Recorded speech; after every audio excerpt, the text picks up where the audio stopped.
morning. Welcome, everybody, to this half-day course at KMC Liverpool. Thank you very much for coming. It's wonderful to see everybody. So in case you don't know who I am, probably you don't know, I don't know either some days. My name is Gen Kelsang Varahi, and I teach at the centre in West Yorkshire, Huddersfield, called Vajrapani KMC. And I've been kindly invited here to Liverpool, and I'm very delighted to have this opportunity to share some time with you and Buddha's teachings.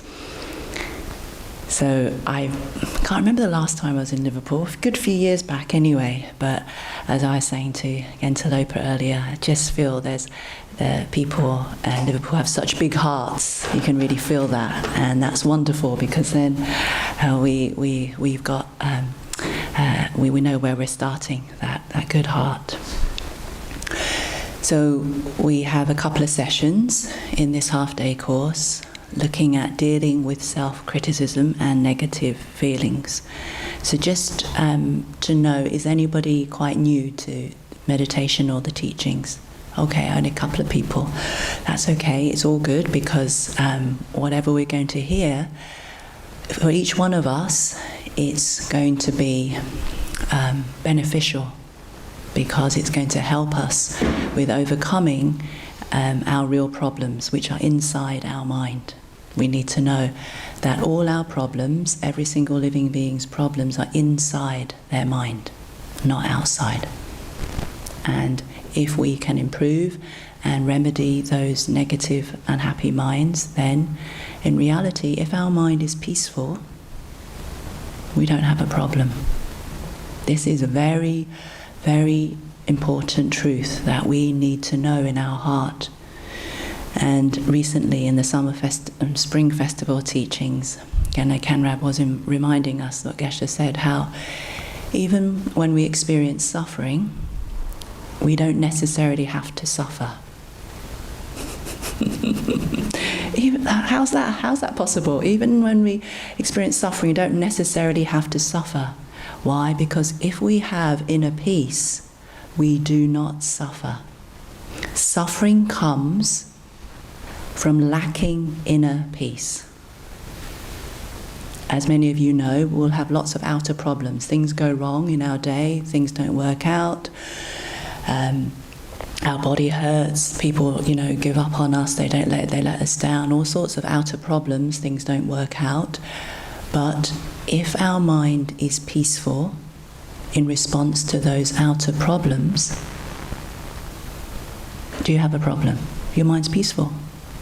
You don't actually have a problem. Suffering comes when we lack inner peace. That's the real problem, isn't it? You're like, oh, like this. And that's the thing that's hurting you. Outer problem, whatever it is, has gone wrong.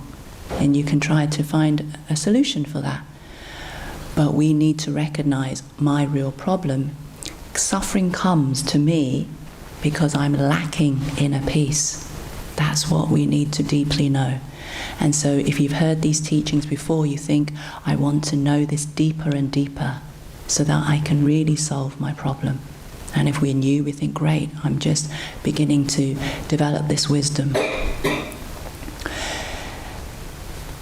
So dealing with self-criticism and negative feelings, we all have this problem, and so the things we're going to look at are practical wisdom advice that when we apply them, then they work. So just knowing about them isn't actually going to solve our problems. So if I say to you, oh yeah, you suffer because you lack inner peace, and you can think, oh yeah, that makes sense, you can agree with me, yeah? But that doesn't solve your problem, does it? You need to have inner peace to solve your problem, to stop that suffering. So this is the whole point. Knowing is very different from experiencing. It's like having medicine and taking that medicine is very different, isn't it? So whatever we hear today, I want you to go away thinking, I want to take one thing away that I'm going to try, because that is what's going to help us, isn't it? We'll probably get some good feelings after the half-day course, and that's wonderful. But then if we don't implement and put any of those instructions into practice, then those feelings evaporate, we know. But if we apply even just one thing that's moved our mind, I think I'm going to take that away, I'm going to try it, then you are really going to benefit from this course. So for me, from the offset, we can recognize that whatever we are experiencing in our mind, it doesn't have to be like that. We need to have that faith. Whatever's going on for us in each one of our lives, it doesn't have to be like, it won't actually, everything's impermanent, it won't remain. Whatever bad experiences or difficulties or challenges you've got, is like the weather, it's going to change all the time. So even that recognition, even when you're going through it and you think it's never going to end, it's like it's going to change. It doesn't have to be like this. So we need to have a faith that sees in the midst of whatever we're going through that's not pleasant, that our mind is trying to cope with, we need to have a wisdom or a faith that recognizes there is a different experience that I can have. I was thinking of an example. So for maybe if you turn your tap on and you've got brown water coming out, you're like, oh, I'm doomed. I've got brown water. That's the end of it. And someone was like, well, we can filter that water. That water is not intrinsically dirty. Yeah, it's just got some pollutants in it. But I just bought this new water filter, super duper range. Cost a lot of money, and it'll filter any nasty water. That brown water, let's put it through. And you put it through their new water filter system, and sure enough, after half an hour or something, you take it, and the other side it's like, wow, look at that clear, pure water. So then, in the same way, whatever brown minds we have or unhappy minds that we're experiencing, we need to recognize that mind can be purified, can be remedied. It's why? Because it's not intrinsically like that, isn't it? If the water were really brown and dirty from its own side, that's the natural nature of it, then you could never purify it. Doesn't matter what super system you've got. So it's the same with our mind. Whatever we're experiencing, we recognize, I can purify my mind. It will get better because my mind's nature is not to be disturbed, troubled, unhappy, negative, and so on. It's not the nature of my mind to be like that. That's a very big wisdom truth for us to know deeply. Not to know just on the surface of our mind, but to know my mind as nature is not to be negative, unhappy, turbulent, disturbed. That's not its nature. So to have another example for us to contemplate. So say we're out at sea. We're quite near the sea, almost a little bit, just the other side, a little bit further. You're out at sea, and you've got a storm brewing. You've got a storm, and you've got huge crashing waves. And it's if you're in the middle of a storm at sea, you don't want to be there, do you? So then we have to ask a question. At that time of the storm at sea, is that the only? Is the whole ocean just turbulent and crashing waves and horrendous like that? Is the whole part of the ocean like that? Or is there a part of the ocean that's still and quiet and peaceful? What do you think? What's your answer? There is. Where's that bit of the ocean? At the bottom of the ocean, it is always still, quiet, calm, peaceful. It doesn't matter if there's a huge storm on the surface of the ocean. It's on the surface of the ocean. It never destroys or takes away the experience at the bottom of the ocean, does it? Think about that. So take that example and apply it to your own mind. It's a very powerful analogy, because we can see that very clearly. Yeah, a huge storm. I don't want to be in the midst, on the top of that, those crashing waves, horrendous. We could do a lot of damage. But that ocean is not, the nature of that ocean, all the parts of the ocean are not always like that. There's a part of that ocean that is always still, peaceful, calm. And that's the same with my mind. So our mind, what happens, we live, if we check on the surface of our mind, where all the crashing waves are. That's not true. That's really what everybody's normal life is, to be completely battered by their negative minds and unhappy thoughts and feelings, is it not? And how do you feel at the end of each day? Exhausted, horrendous, don't we? Because that's all you've been on. You've lived your life on the surface of the ocean, and you're constantly battered by negative minds and feelings, aren't we? That's it. And we think that's normal life, don't we? And we think, oh, well, a holiday. That's the way out, isn't it? But what you need is a holiday from those crashing negative minds constantly, bashing on you, isn't it? And you need to recognize there's a part of my mind that isn't like this, and I need to go there and experience its genuine, peaceful, clear, pure nature. And that is our experience of inner peace. It's inner peace, that our mind's natural state is peaceful. It's just when we think in unhelpful ways, negative ways of thinking, anger, jealousy, selfishness, attachment, that they're like huge waves that constantly are destroying our inner peace and, crashing in on us. Yeah, we're just hammered wave after wave of negative minds and feelings, are we not? Yeah? And you need to recognize that is not the only experience of my mind that I can have. Stop living my life just on the surface of my mind, on the waves of delusion. So then, when we do our breathing meditation, as many of you know, even focusing on the sensation of our breath, or breathing out dark smoke, breathing in inspiring, brilliant white light, what we're doing is we're disengaging from the negative minds and thoughts and feelings, yeah?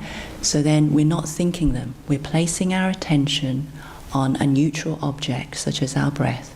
And through doing so, our mind will return to its natural, peaceful state.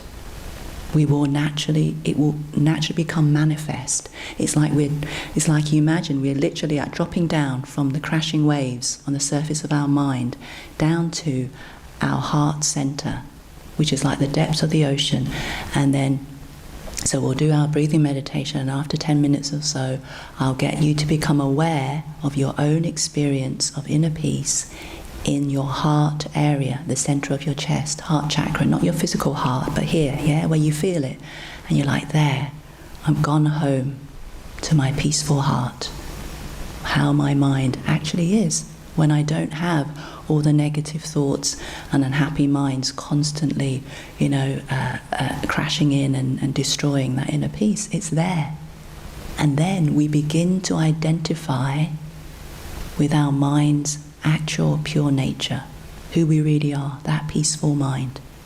Because the more we do this, the more we will have a different perspective to cope with and control and handle those negative minds. Because now we're just, overwhelmed and constantly at their mercy, are we not? And we think this is how it is. And we try all sorts of things. We have a stiff drink, we do distractions, we look on the phone and all sorts of things to get away.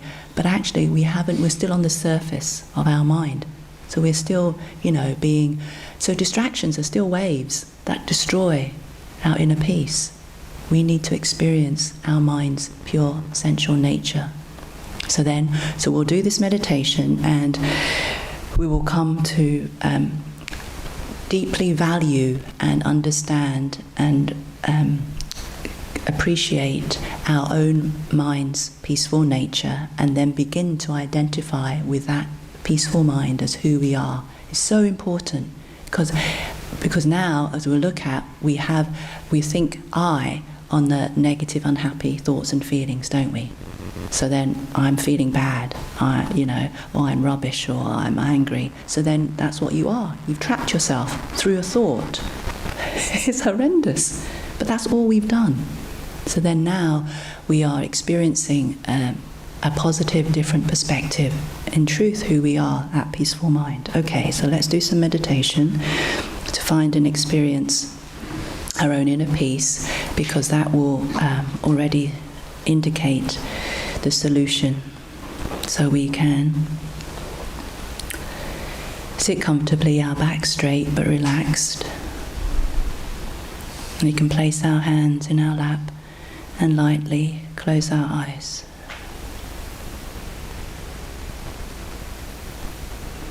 We begin by bringing our focus into the meditation room.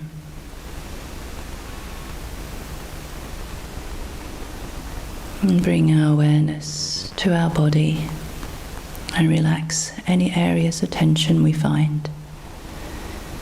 Allowing our shoulders to relax, our face, our back, allowing any tension to naturally fall away.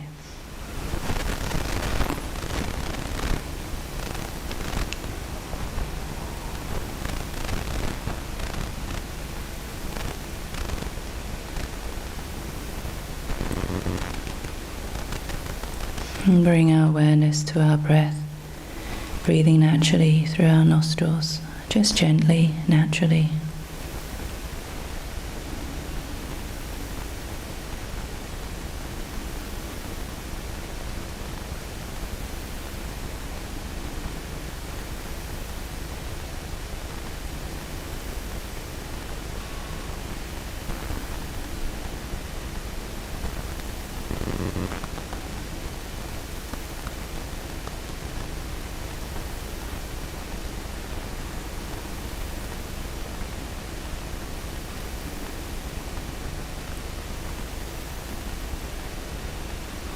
Now, as we breathe out, we imagine we are breathing out dark smoke, all the busy minds of this week, any worries, problems, busy, distracted minds.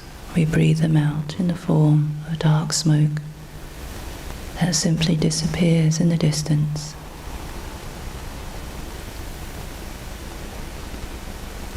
And as we breathe in, we imagine, visualize, we are breathing in inspiring, brilliant white light, the nature of inner peace and clarity that dissolves into our mind and our heart.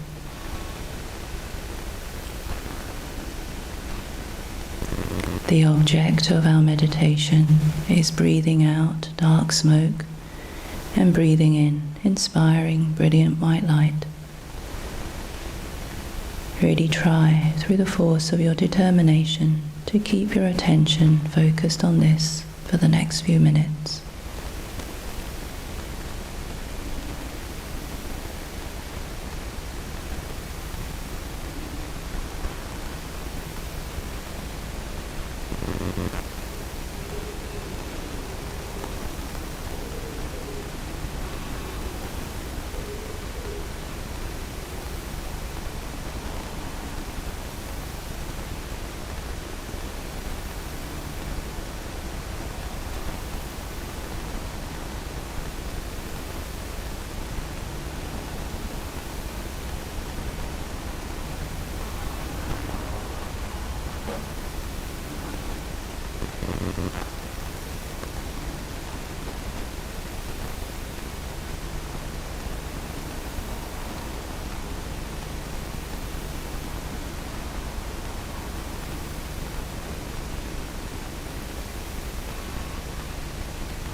If we notice our mind become distracted and wandered off, we breathe away those distracting thoughts in the form of dark smoke, and once again return our mind back to the visualization and our breath. Breathing out dark smoke, breathing in inspiring brilliant white light. And if we wish, as we breathe out, we can mentally count 1 and see if we can reach 20 without becoming distracted.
And now we can become aware that as a result of engaging in this short breathing meditation, that arisen within our own mind, in the center of our heart area, is our own experience of inner peace.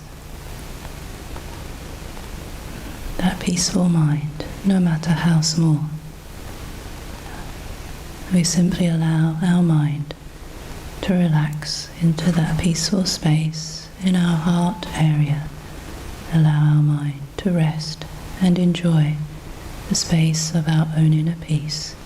It's like we've arrived at the bottom of the ocean, naturally peaceful, and we can think, this is my essential, peaceful, pure nature.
With this peaceful mind, we can generate positive motivation for listening to Buddha's helpful advice, thinking, may I be able to improve myself, improve my own mind, good qualities, so that I can be real benefit to my family, friends, and to all living beings.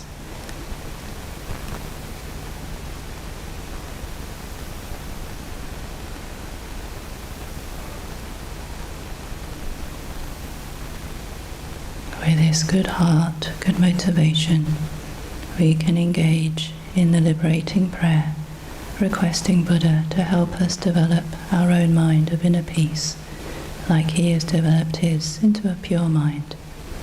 You can engage, connect with this, or simply relax and listen.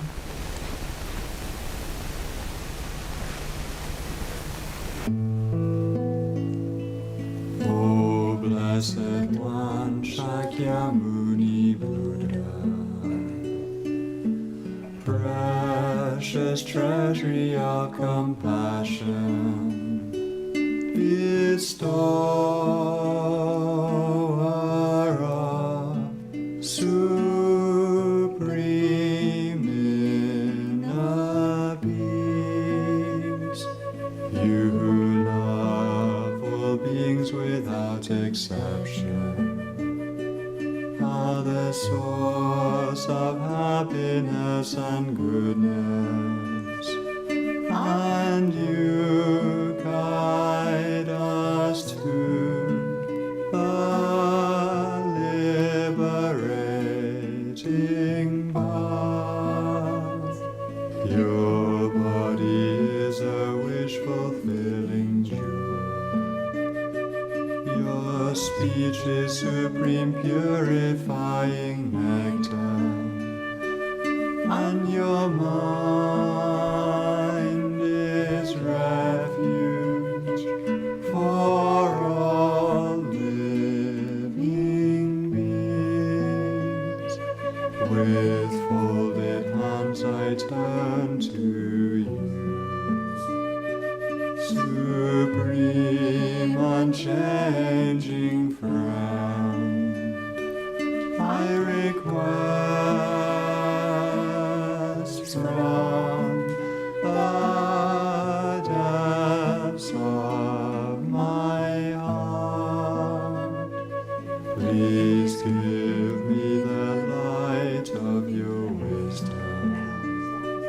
to dispel the darkness of my mind, and to heal my mental continuum. Please nourish me with your goodness, that I in turn may nourish all beings with an unceasing banquet of delight. Through your compassionate intention, your blessings and virtuous deeds, and my strong wish to rely upon you. May all suffering quickly cease, and all happiness and joy be fulfilled, and may holy Dhamma flourish What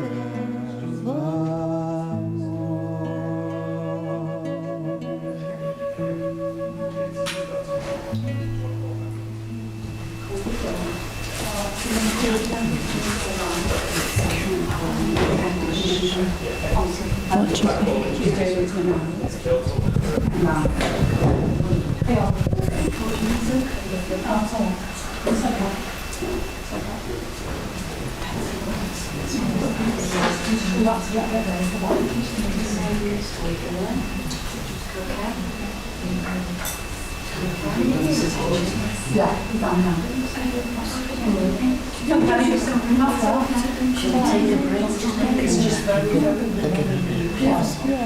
Maybe we can relocate to the garden.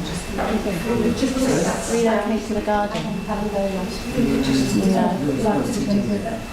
Bring a chair out. Oh yeah, you can Yeah. the same job relocate to the garden with the lady of the peace. We can just bring a chair out because the ambulance people are going to come in, aren't they? So we're not going to come in. What do you think? Yeah? Do you want to do that? There's shade in the garden. Yeah. No. What about the cafe? Go in the cafe. Go in the cafe? Yeah? Because then it will give her space and then the ambulance people. Does everyone want to just go into the cafe so we get the lady of the peace and then we can carry on? Thank you.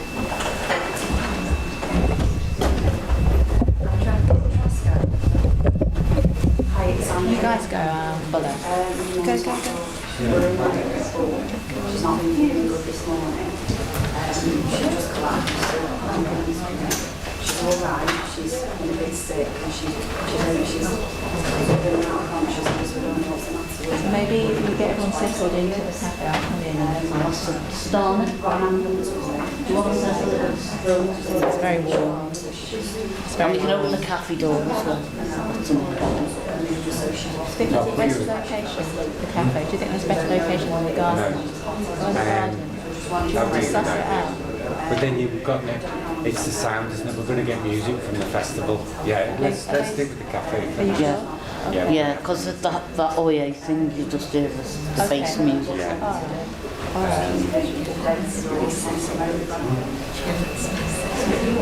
Let's get the chairs.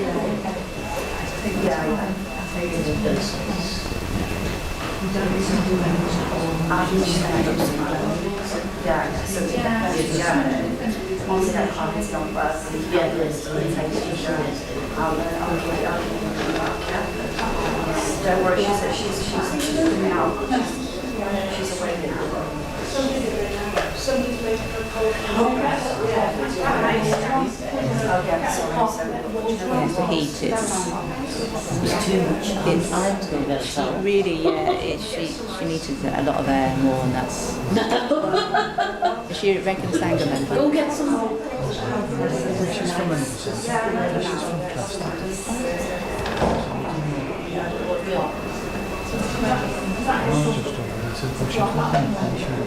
Yeah, that's good. I think it's just the heat. I think that's really what made her pass out. Sarah, do you want to see if they're ready, and then let me know when they're ready to come in.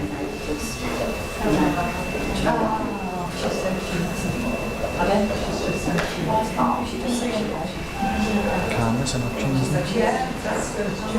Well, this is teaching us so uncertain. Everything so She uncertain. wasn't right this morning, she said she was so tired. I don't know what's wrong with me, so she was outside lines, the car and got, it's just swimming. It's so warm. Yeah, she just needs checking when she was or it could just be strong. Yeah, I told you, know what, you never know.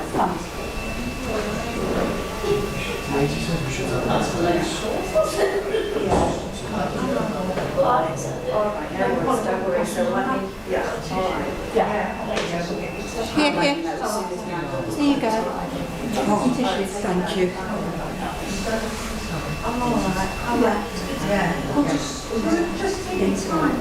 It's just. It's the heat, yeah. It's the heat. Has she got another tissue? What's her name? Polly. She just needs to. She's coming round. It's the heat. It's the heat. Yeah. maybe put the pillow and then you can lie inside. Just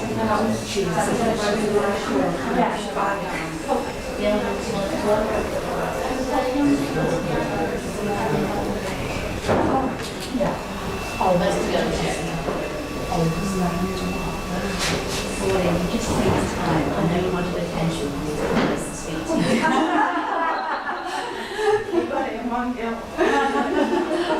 It's just, yeah, you're just passing out for you. Do you want some water? You sure? Just take your time.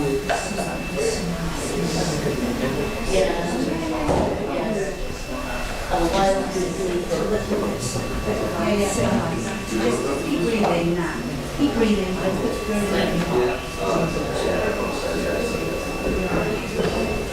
No, here you are. No, it's not even possible.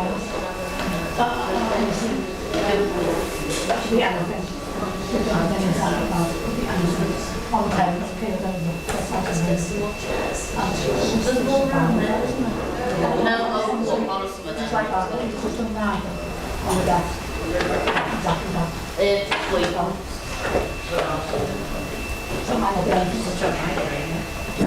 Where do you live?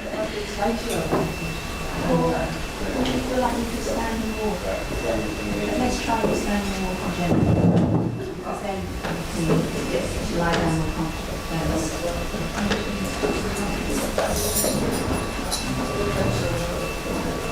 Sorry, then. It's all right. We can not rest, and then we'll relocate people back in. Yeah, that would be a good idea. It's good. People back in here, maybe. Yeah.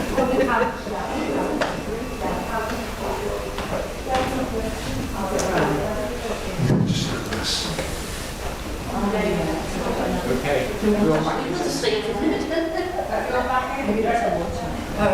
Everyone can.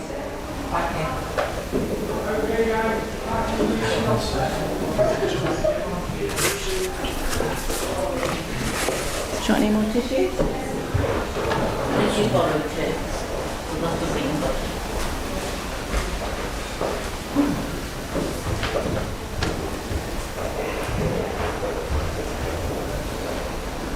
Hey!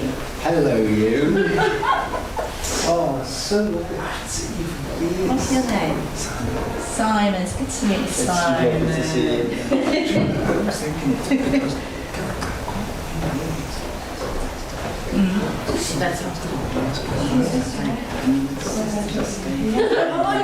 you do, right? Well, that was a good exercise, wasn't it? Good fun. Yeah. 25 years ago. When we were young and stupid and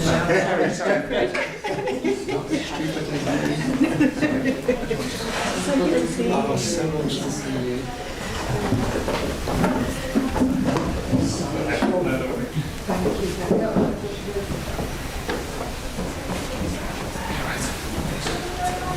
That's it, we've got enough.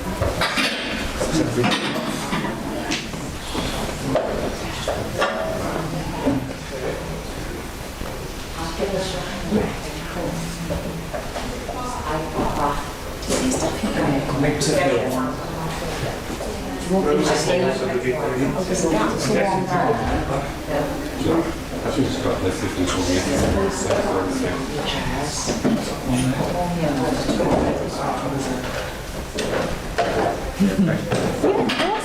Of course, just roll with it, isn't it? you on the bottom of yours? I can just do my own schedule now. We just have a long session till lunch. You've had your break. Yeah, let people in.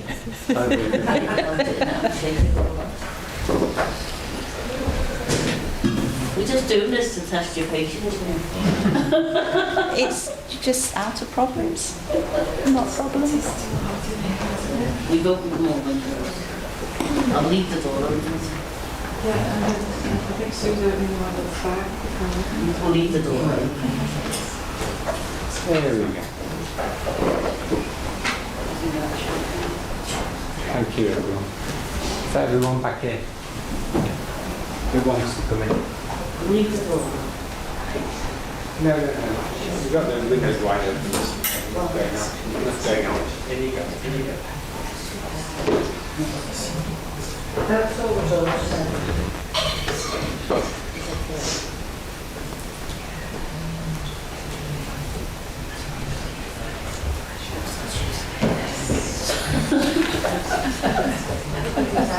We can keep the door open a bit, do you reckon? To get Yeah, some air. leave it open. Don, leave it open. Well, we all wilting. Things like that.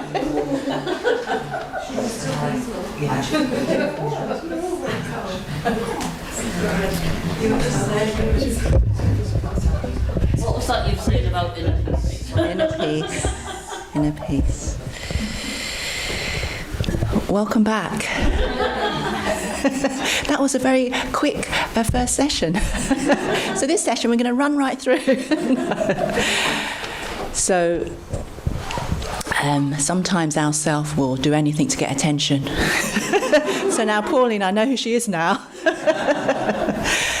So everything can teach us, can't it? It can teach us how everything is so uncertain and anything could happen like that, and how we, how our mind responds is whether we cope or not cope, isn't it? Like I mentioned, there will be outer problems. Things will go wrong, things won't work out. But if our mind's peaceful and we cherish one another, then we have no problem. This is our understanding.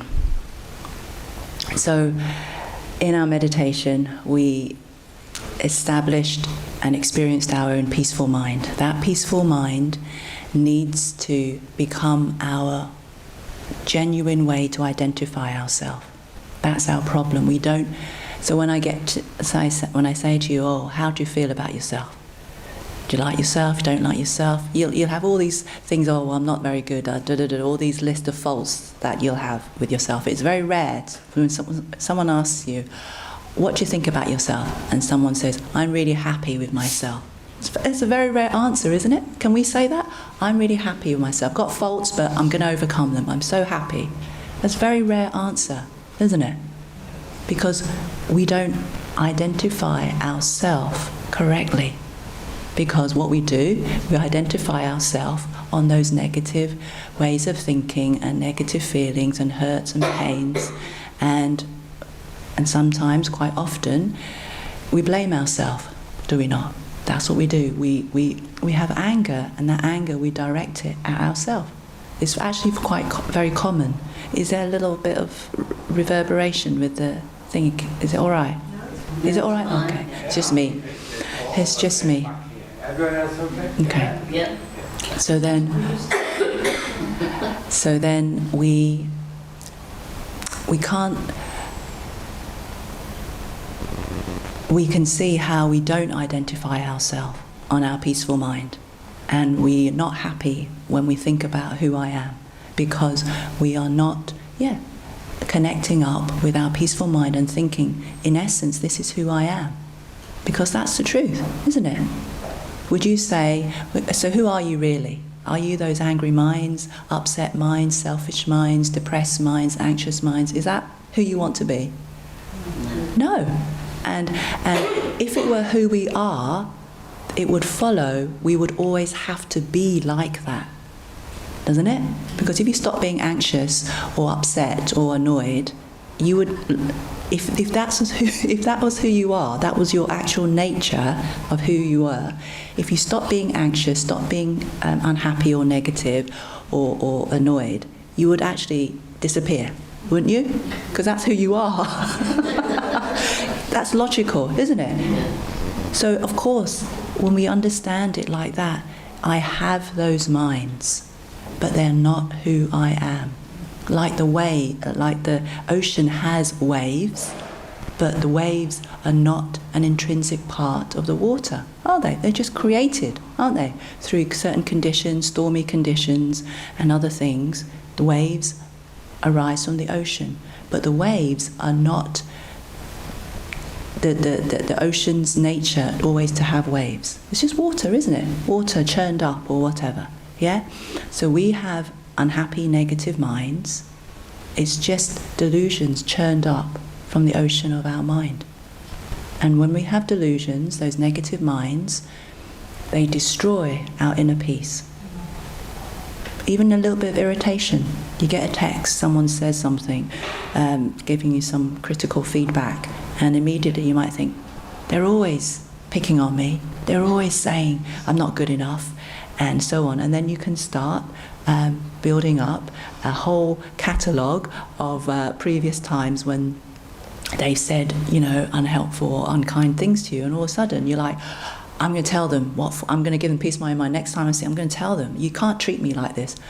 Why? Because we have created it.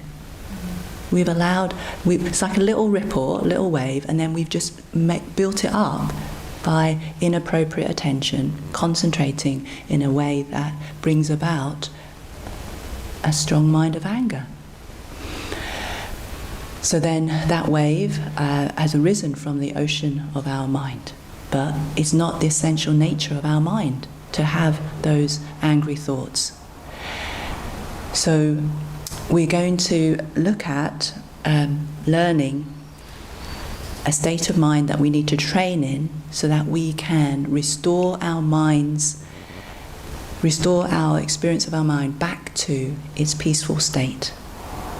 Is that what you want to, do you want to experience your mind's natural peaceful state? So then we need to learn this way of, we need to train in this mind. So many of you probably have heard of this mind, but we need to gain a deep experience of it. Because, like I mentioned, just to know about inner peace doesn't actually protect your mind. You need to experience inner peace. You can say, oh yeah, I need to be peaceful, but you're not. Your mind, you're not there. You're not abiding in that experience. So that doesn't help you. Just knowing I need to be peaceful is not going to solve your problem. In the same way, in this mind we're going to look at, we've heard before, but it's not about just knowing it, it's experiencing it. And that mind is the mind of patient acceptance. That mind, whatever unhappinesses we experience, whatever issues, whatever unhappy, negative thoughts, feelings, things that have happened to us that we hold on to, that whenever we think about, immediately our mind, has pain in relation to it. Anything that is painful in our mind, if we train in this mind of patient acceptance, it will be like a magic balm for our mind. It will immediately soothe it.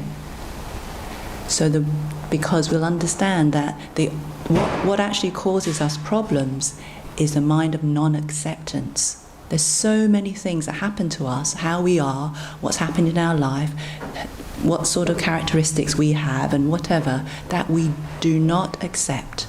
So when we don't accept something, what's the experience in our mind? Fighting, isn't it? Inside, you're fighting, going, no, no, no, I don't want this to have happened. I don't want my life to be like this. I don't want this person like this. I don't want myself like this, or whatever, yeah? And our mind, that inner conflict, that fighting, internally going, no, no, no, that is the real problem. And we need to remedy that. And the remedy is to apply the opposite, is to accept. So from How to Solve Our Human Problems, as many of you probably know, by Venerable Geshe Kelsang Gyatso, the whole book is about patient acceptance, and we need to have deep experience of this until our mind of patience is immovable. Like the analogy of the immovable mountain. What does that feel like? It means nothing will bother us. Your mind will be eternally, deeply peaceful. You won't actually have any crashing waves, and even if you did in your training, you would be able to access that experience of peace coming from acceptance, and which is our experience, or like being at the bottom of the ocean, our peaceful mind would be there. So I can't overemphasize the importance of training in this mind. Like, if we don't have this foundation of patience, we will not genuinely be able to experience inner peace, because our mind will still be fighting against whatever it is that we don't like, isn't it? Whether it's physical pain, mental pain, things that have happened to you that you don't like, how someone, lots of things that when we think about, our mind is disturbed by. All those mental disturbances we push away, and that pushing away is the problem. So then we need to train in this mind of patience. So Venerable Geshe Kelsang says, patience is a mind that is able to accept fully and happily whatever occurs. That's a very big mind, fully and happily whatever's happened. It is much more than simply gritting our teeth and putting up with things, which is our very limited view of patience, which is in essence not actual patience. Patience means to welcome wholeheartedly whatever arises, having given up the idea that things should be other than what they are. There is no situation so bad that it cannot be accepted patiently with an open, accommodating, and peaceful heart. So it's a training. And we begin by simply saying to whatever unhappy minds or unhappy experiences, things that our mind is fighting against, we simply begin to say, it's okay. It's okay. I have this painful feeling. And initially our mind won't want to go there because it feels contradictory, doesn't it? This is what stops us. It feels contradictory. Because if I accept this, then I will be like this. If I accept I've got anger, I'm just going to be entrenched in that anger. If I accept I've got this painful feeling, I'm going to just be entrenched in that painful feeling. But actually the opposite, it will release our mind. Because what imprisons us are those thoughts of non-acceptance, the mind of anger. We have to try this to know from our own experience how it works. Because our mind, I know many people, it's hard to accept because one part of our mind thinks if I accept, then I'm just going to be like that. But it's actually the opposite. Because the problem, why we are in continual disturbance in our mind, is coming from the mind of anger. That's saying, no, no, no, I don't want it to be like this. And so then our training in patience is remedying that inner poison. So we need to know from our own experience how it works. So we try with the small things, and in particular I wanted to focus on accepting painful feelings, which we have lots of, small ones, middling ones and big ones. And when we have a painful feeling, what do we want to do? Push it away, don't we? We immediately think, go away, I don't want this. And then we'll put anything on top of it. We'll distract ourselves, eat, drink, do whatever, to try to get rid of it, okay? But actually, it just temporarily distracts us because it's still there, because you haven't remedied it. You haven't genuinely resolved it. Yeah, and that's so it's like the monster in the cupboard, isn't it? It's like you will always have a fearful mind because you haven't resolved it. So it's the same without pains or unhappy feelings and so on. We keep carrying them, and actually they get bigger because we haven't basically resolved them and dissolved them by accepting. So in the section on learning to accept suffering, it says, normally our need to escape from unpleasant feelings is so urgent that we do not give ourselves the time to discover where these feelings actually come from. Isn't it immediately knee-jerk reaction? No, I don't want to feel unhappy, down. I don't want to feel, in this dark space or whatever. And we immediately want to get rid of them, escape. And we just don't have the courage or the wisdom to just put a pause in our mind. It's very beautiful and important as part of improving and training our mind to put a mental pause button on in your mind. Especially when your mind's going like this. You're like, okay, let's put a pause on. And in that pause, there's space. And that space is very important because then you can begin to see things in that space. Suppose that someone we have helped responds with ingratitude, or our partner fails to return our affection, or that a colleague or boss continuously tries to belittle us and undermine our confidence. So all these things hurt, and our instinctive reaction is to try immediately to escape these painful feelings by becoming defensive, blaming the other person, retaliating, or simply hardening our heart. So we just do any of those, all of them, apart from accept. We just want to fight against all those things. Unfortunately, by reacting so quickly, we do not give ourselves the time to see what is actually going on in our mind. In reality, the painful feelings that are arising on such occasions are not intolerable. Even that, it's not intolerable. It's okay. We are beginning to take the first steps to accept it's okay, I have this painful feeling. Instead of going, I don't want it, I want to get rid of it, and getting completely worked up over it, which is the mind of anger and conflict and pushing and fighting. They are only feelings. This is really wonderful. We're going to look a little bit more at this, how they're only feelings with no power to cause us any lasting harm. A few moments of bad weather in the mind. That's all they are. It's so important to have that wisdom perspective. It's just a few moments of bad weather in my mind. I've got a few unpleasant feelings, okay? But what happens? We completely over-dramatize it, don't we? It's horrendous. And then we have to tell everybody. And probably they have had a bad day as well, and probably even worse.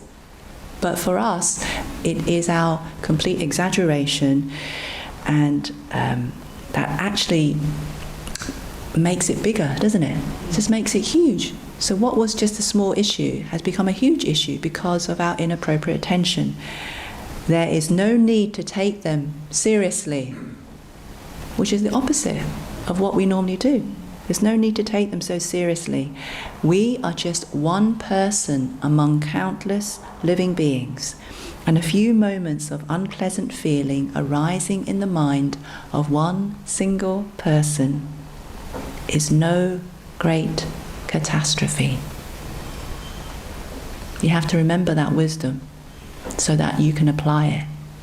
Because our self-centered mind, our mind of self-importance, self-cherishing mind, is the opposite.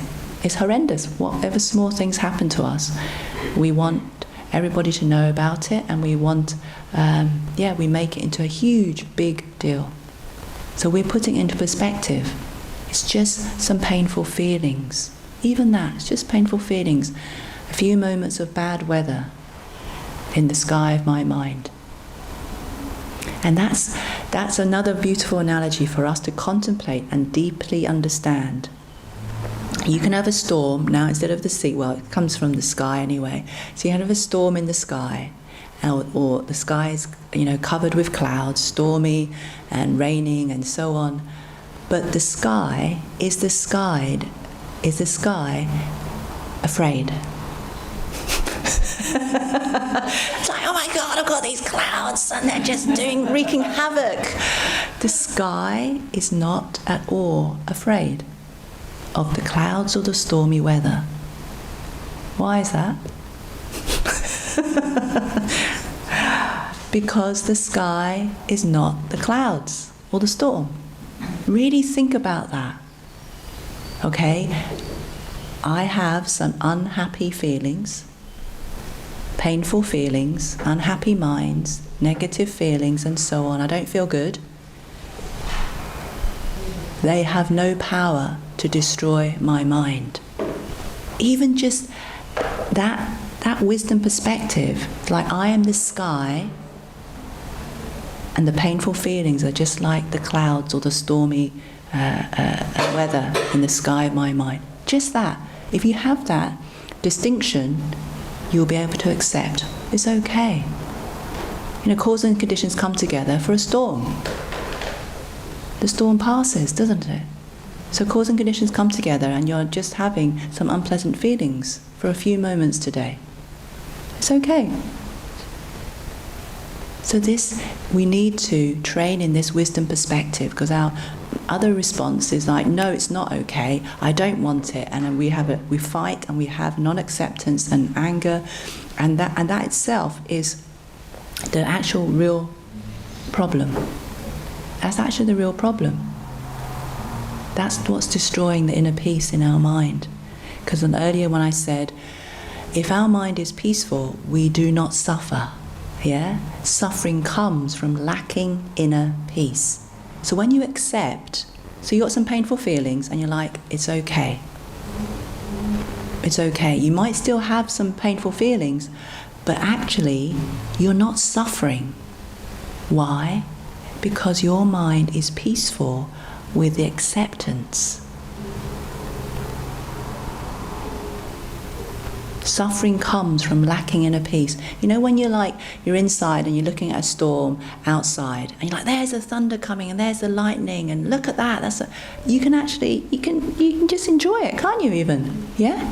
You're not bothered because you're not in the middle of it, are you? So there's the same here, understanding. Oh, I've got some painful feelings. Oh yeah. But you accept them. So you're not in them. And you're not being destroyed by them. Does that make some sense? You're not identifying with it, which is what we'll look at a little bit more. So we need to train in this wisdom. We all have things that we hold on to that when we bring up in our mind is unhappy over. We fight against it. We don't want to experience that. So now we're learning the most important way out is to accept them, because it completely removes the power for that thing to hurt us anymore. When you accept something, you stop fighting against it. And when people stop fighting, what is there? Peace. Peace. So when we stop fighting in our mind, the mind of anger stops fighting, going, no, no, no, I don't want this to have happened. Whatever it might be, what's happened to in our life, how we are as a person, how other people are, whatever situation that our mind, when we think about it, bring it up, our mind has pain in relation to it. We need to remedy that pain. And the real, genuine solution that we need to apply is to change our perception, to accept it. And the degree to which we can accept and say, it's okay, I had this painful feeling, is the degree to which we'll experience the peace that comes again in our heart. Let's do some meditation on this, and so then you can make this very relevant to you, because that's what it's all about. We're learning tools and practical methods that then you apply to whatever is going on for you, so that you can begin to dissolve those painful feelings, unhappy minds, and have the courage and the strength to know that it doesn't have to be constantly causing you, overwhelming you and causing you pain. We can dissolve them. We can be free from them, basically. Okay, so let's take a few moments.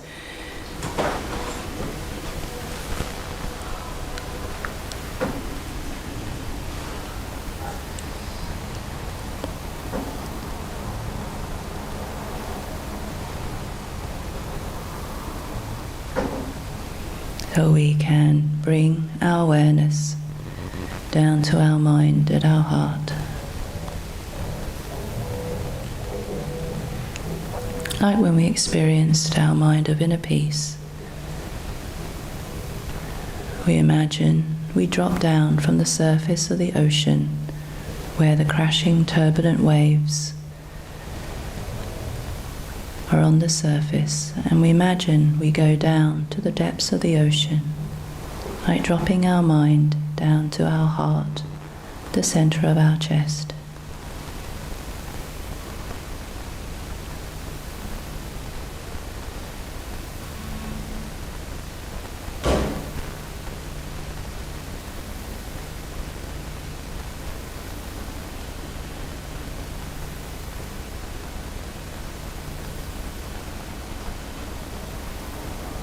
And with this peaceful mind, we identify ourselves correctly. This peaceful mind is indicating my mind's natural, peaceful state.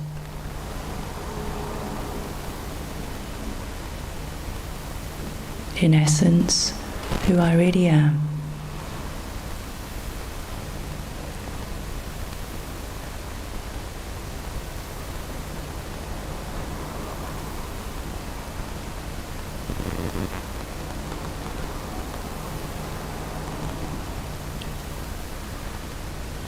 And from this peaceful state, we contemplate, just as there is room in the sky for a thunderstorm, so there is room in the vast space of my mind for a few painful feelings.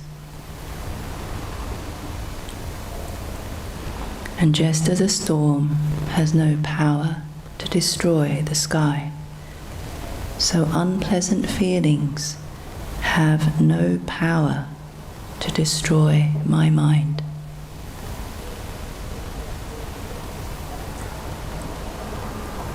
When painful feelings arise in my mind, there is no need to panic. We can patiently accept them, experience them, and investigate their nature and where they come from.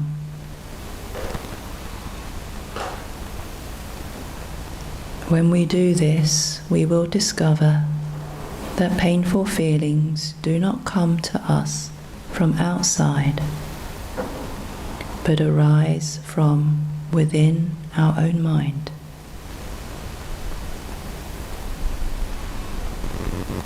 So you can bring to mind some difficulty, something that you're working with, that when you think about, your mind is fighting against it.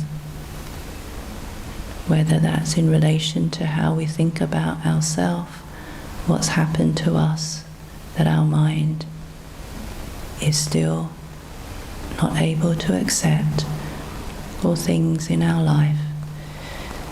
So you bring to mind something that you haven't resolved, some painful feeling.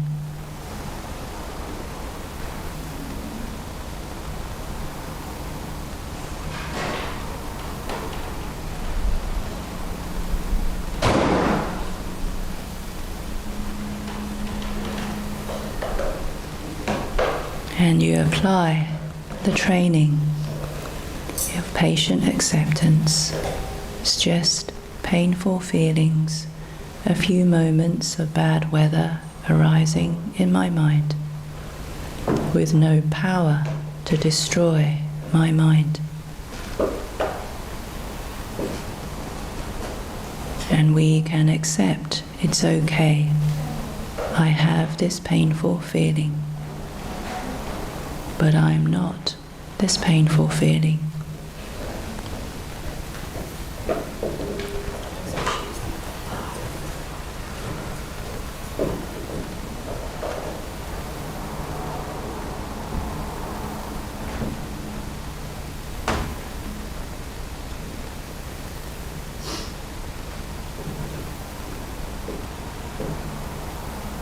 If my mind accepts, I have no problem.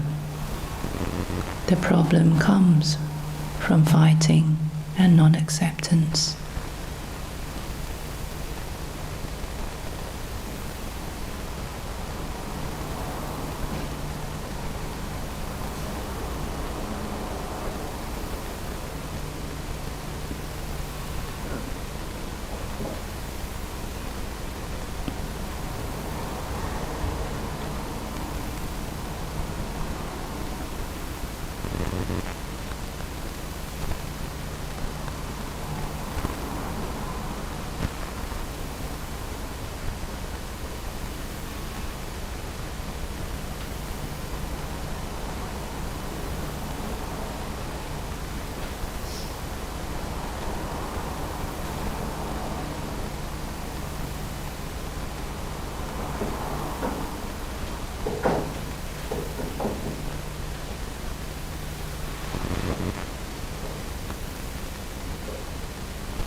Really trust and have the courage to accept. It's okay, I have this painful feeling.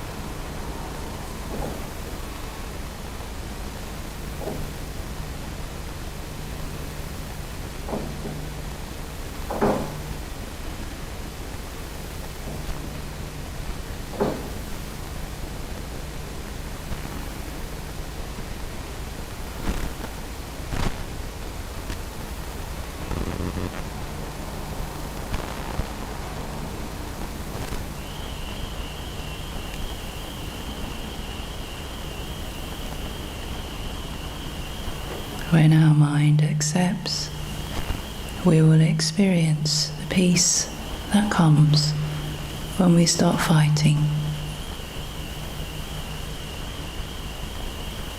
And we simply allow our mind to abide in that peace of patient acceptance,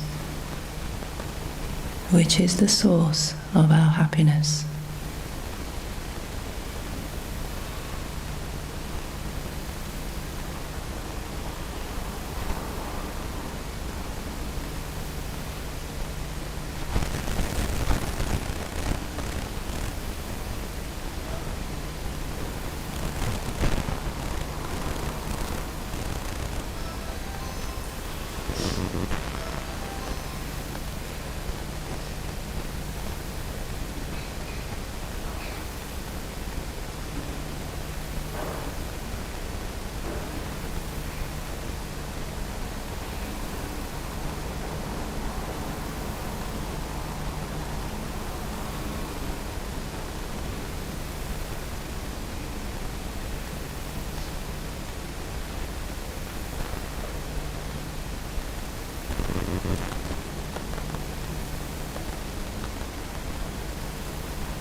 We can gently relax our concentration,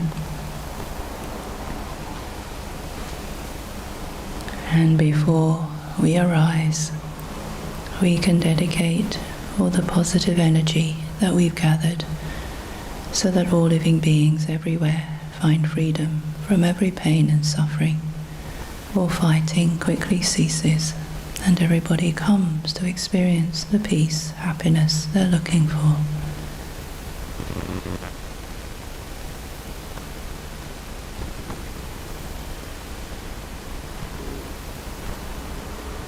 And then we can gradually arise from our meditation.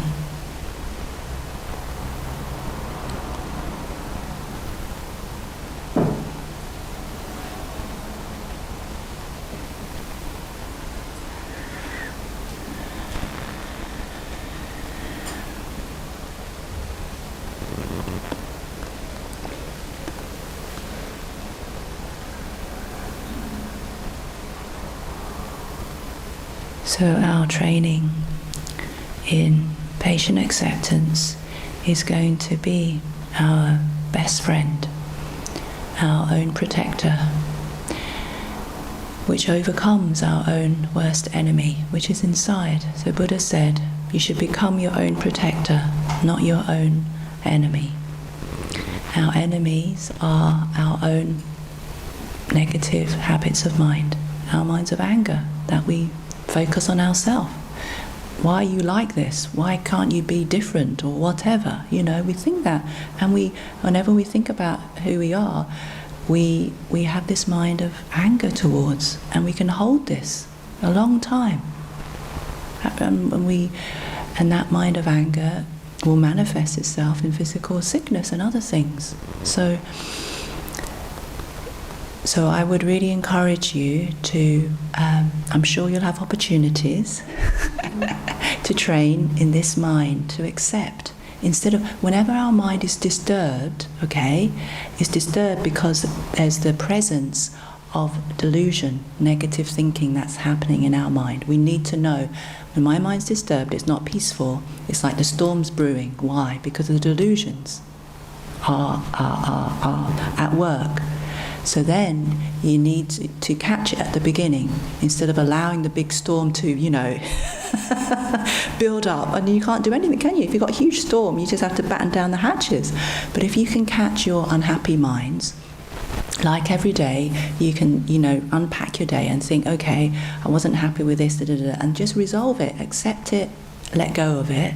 Then you don't carry it day after day, month and year after year. And then we know how horrendous that experience, detrimental it is. So then I would encourage you to really use this mind of patient acceptance and know how it has such power to immediately bring our mind back to its own peaceful nature. We have pains in our body and all sorts of things, and they're all coming because of our non-acceptance. So just very briefly, I remember having pain in my heart area, like a tension and a tightness, which sometimes comes when we meditate in some maybe pushing or unskillful way, like a sort of a subtle energy wind tightness. But I wasn't meditating, and I had this for a good few months, this tightness. I'd just be sitting, having a tea, and I could feel this tightness. And it's been going on for, a good little while. And I was like, oh, I need to ask somebody. And at that time, I was living up at Manjushri Centre, a main centre in Ulverston, and the teachers were visiting then. The teachers come for 3 weeks and study there. And I thought, I'll ask Gent Harper, a senior practitioner teacher. And I asked him about this pain, and he says, oh yes, I know what that is. All you've got to do is to say to yourself, you don't need to be doing anything other than what you're doing, and you don't need to be anywhere other than where you are. And I'm like, oh, okay. And so after our little chat, and he talks about death and so on, which is very good, because it's coming, we need to get ready.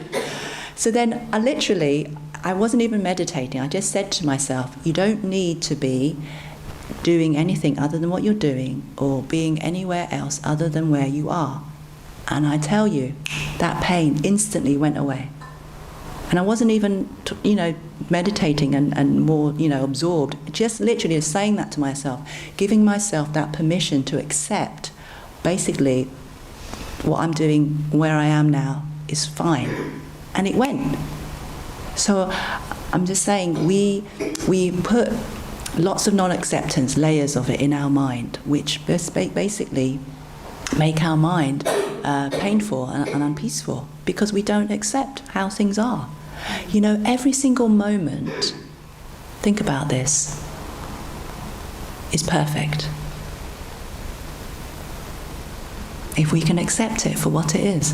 Whatever's happening, every single moment, think about it. If you accept that moment for what it is, you'll have the peace, and that with that peace, you don't suffer. Isn't it? Think about that. We always think, I'll be happy when I get through the day, get through the work, get through this horrible person I've got to deal with, and then I'll be happy, don't we? We always think, I'll be happy when I go on my holidays, happy at the end of this. We can be happy when we accept any single moment, how we feel, everything, whatever it is perfect at that moment, at that time. If we accept it for what it is, it's perfect, isn't it? You don't want it to be anything different. And there you are. You're experiencing the source of your happiness at that moment. You keep training every single moment. Isn't that an extraordinary power that we need to train in, isn't it? We always think happiness is later. Happiness is now, when you can accept everything for what it is. That peace is there. Okay, so I'm just encouraging us, because we've probably heard these teachings before, many of you, some of you may be newer, but generally I think most of you have been around for a little while, and so we need to know this experientially, how that peace, when we accept, that peace is our ability to be happy, is perfect, and it remedies everything, and it opens the door to us to understand many deeper wisdoms. Okay, wonderful. So we'll have a break and come back about 12. Thank you.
Welcome back. So we can begin this session again, engaging in some breathing meditation, and after a short while we will find our own experience of inner peace in our heart area, the center of our chest, and again gain that familiarity with then identifying ourselves on that peaceful mind. That's the essential nature of our mind and who, in essence, who we really are. Okay, so we can prepare for meditation. Sit comfortably with our back straight but relaxed, and we can place our hands in our lap and lightly close our eyes.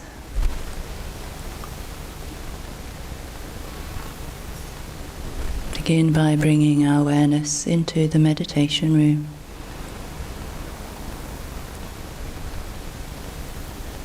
And bring our awareness to our body.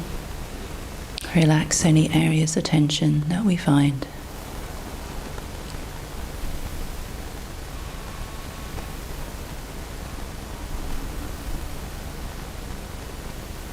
And bring our awareness to our breath and breathing naturally through our nostrils. Just gently, naturally.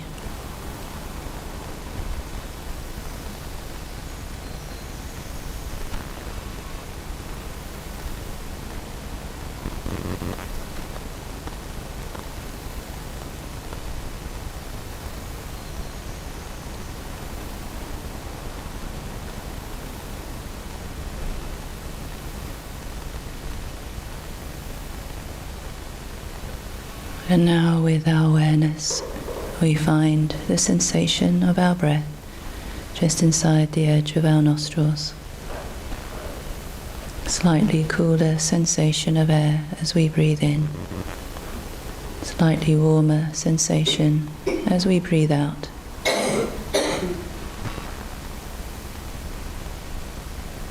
With our awareness, we find the sensation of our breath just inside the edge of our nostrils.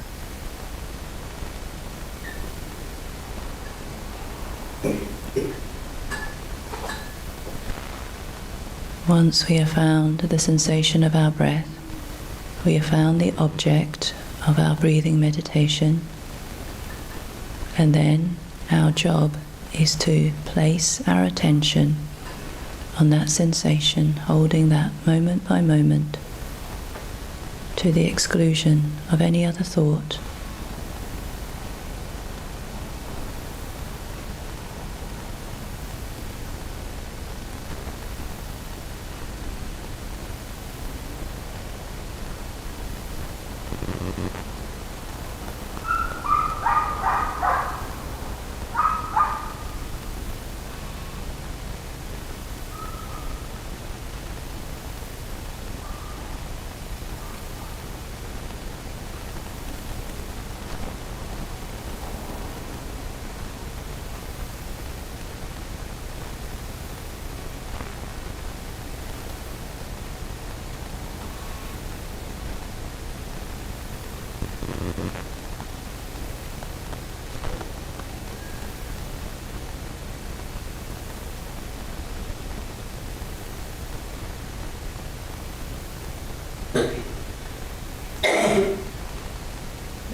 If our mind becomes distracted, then we immediately bring it back to the sensation of our breath, finding that sensation and placing our attention on that sensation moment by moment. And if we wish, as we breathe out, we can mentally count 1 and see if we can reach 20 without becoming distracted.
For the last couple of minutes, really allow your mind to enjoy becoming absorbed into the sensation of your breath, holding this sensation moment by moment for the last couple of minutes.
And now we can become aware that as a result of engaging in this short breathing meditation that arisen within our own mind, in the center of our heart area, is our own experience of inner peace.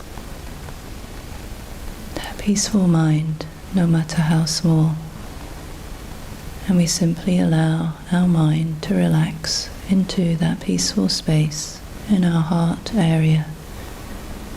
Allow our mind to rest and deeply enjoy the space of our own inner peace. And we think, this is who I really am, going home to my peaceful heart.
with this peaceful mind,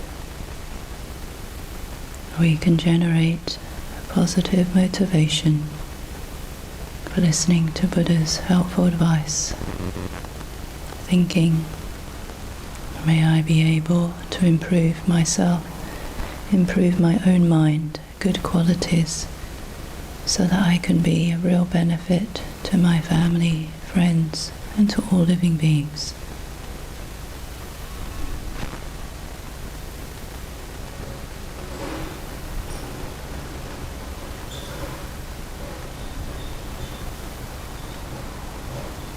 So while maintaining this good heart and our peaceful mind, we can gently relax our concentration and gradually arise from our meditation.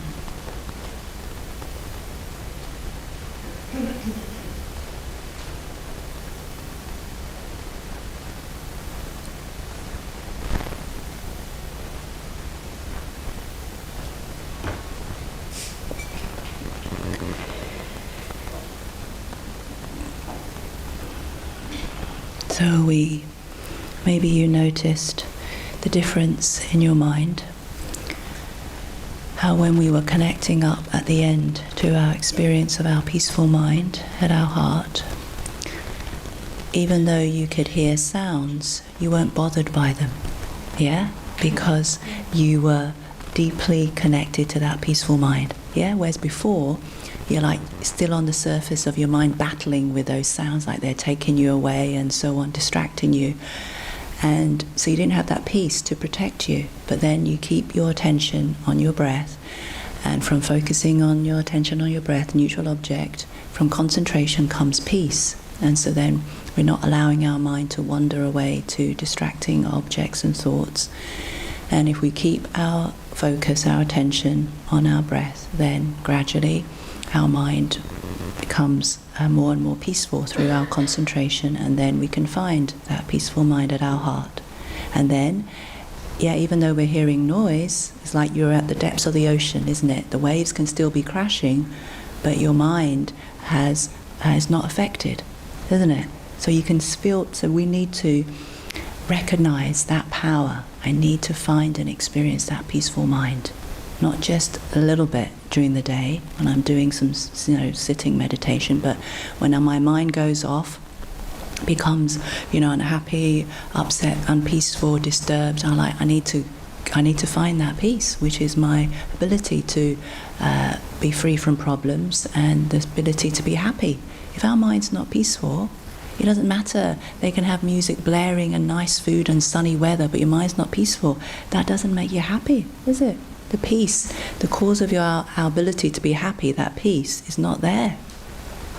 So then we really, each one of us really value every day finding and experiencing our inner peace. Without that, your day isn't going to be able to be happy. And so, and then we connect and find that peace and identify that peace is in essence my mind's essential pure nature. When it's not disturbed by negative, unhappy thoughts, deluded ways of thinking, it's naturally peaceful, isn't it? Like the pool of a water, the surface of a lake or a pool. If we throw rocks and agitate the water, it all gets churned up and muddy and disturbed, doesn't it? But if you stop doing that, the water returns back to its natural, clear, still nature. It's the same with our mind. So then we just recognize that's all that's wrong. I've lost my peace. My peace isn't there, that's why I'm not happy. So then we can even, any time during the day or whenever we feel that, we just take ourselves off, go to the loo, you have a little walk out, or just, a few minutes, focus on your breath, on your breath, and then find that peace. There you go, I'm home now. That's our real home. And that's very profound, because finally all Buddha's teachings are leading us to realize our own mind, our very subtle mind. So I mentioned how, we live most of our life on the surface of the ocean, which like surface wave, like that's like the top of our mind, like very gross, superficial waking minds, which all disappear. When you fall asleep, what happens? to this world and this appearance in the day, whatever's happened in it, it disappears, dissolves, doesn't it? And then we'd experience a subtle mind, our dream mind. But even that, we know dreams, they're just fleeting. They're not permanent, they're impermanent, they're not reliable. And then Buddha taught a very subtle level of mind, which we never remember experiencing, but we do every time we fall asleep. We experience that very subtle mind, and that very subtle mind's nature is deeply peaceful, profoundly peaceful, the nature of great bliss when we can access it. And it naturally realizes the truth of reality. It realizes ultimate truth, emptiness. And if you've not heard that term before, you think, great, I don't know what it is, but I will realize it. And that is what we're looking for. We want to be happy, free from suffering, every day, every moment of every day and night. And we look on the surface of our mind with these gross waking minds on, turbulent, wave-like happiness. It's not there. The sun's shining, the music's blaring, you've got food or whatever. It's not out there. Everybody is so deceived looking outside when the real happiness and freedom we're looking for is inside our mind. And it begins with that inner peace, that you can experience. But then you need to realize there's a deeper level of peace, a mind of the clear light of great bliss. In essence, who we really are. So that mind, very subtle mind, is what goes from life to life. And it's been with us since time without beginning, and we have never known about it, never experienced it. And as a result, we believe all these appearances to be real. This is my life, this is who I am, and we get all worked up over it, and it all disappears every night, don't we? And then when we die, it all dissolves, just like a long dream we've had. And then our mind, because it's impure, it's filled with delusions and negative karma imprints, it churns out, it projects another impure life. And then we think, that's who I am. If we're born as a donkey, we think, I'm a donkey. That's just one karmic little script. So we need to know our mind has such limitless potential. We are not even experiencing our mind's ability to give happiness and freedom from suffering.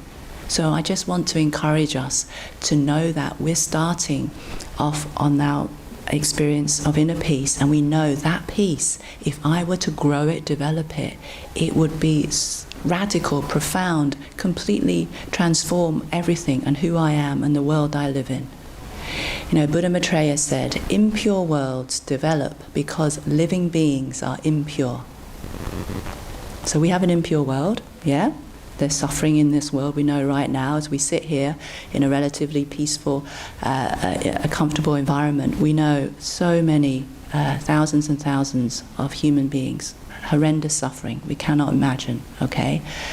So impure worlds develop because living beings are impure. Why is there suffering? Why are people harming each other? Because of the delusions in their mind of anger, selfishness, greed, jealousy, attachment. Pushing them. If we didn't have an angry mind, how could we say and do hurtful things? If your mind was peaceful, how could you say or do anything that would harm others? You couldn't. So what's pushing us are only our delusions. So impure worlds, our world develops because of impure minds, delusions. But we are not our delusions. Like the dirt is not the water, the clouds are not the sky. Okay, our mind's nature is essentially pure. It's just polluted. So then, Buddha Maitreya said, impure worlds develop because living beings are impure. This proves that we can accomplish a pure world or pure land of a Buddha by ourself becoming a pure being.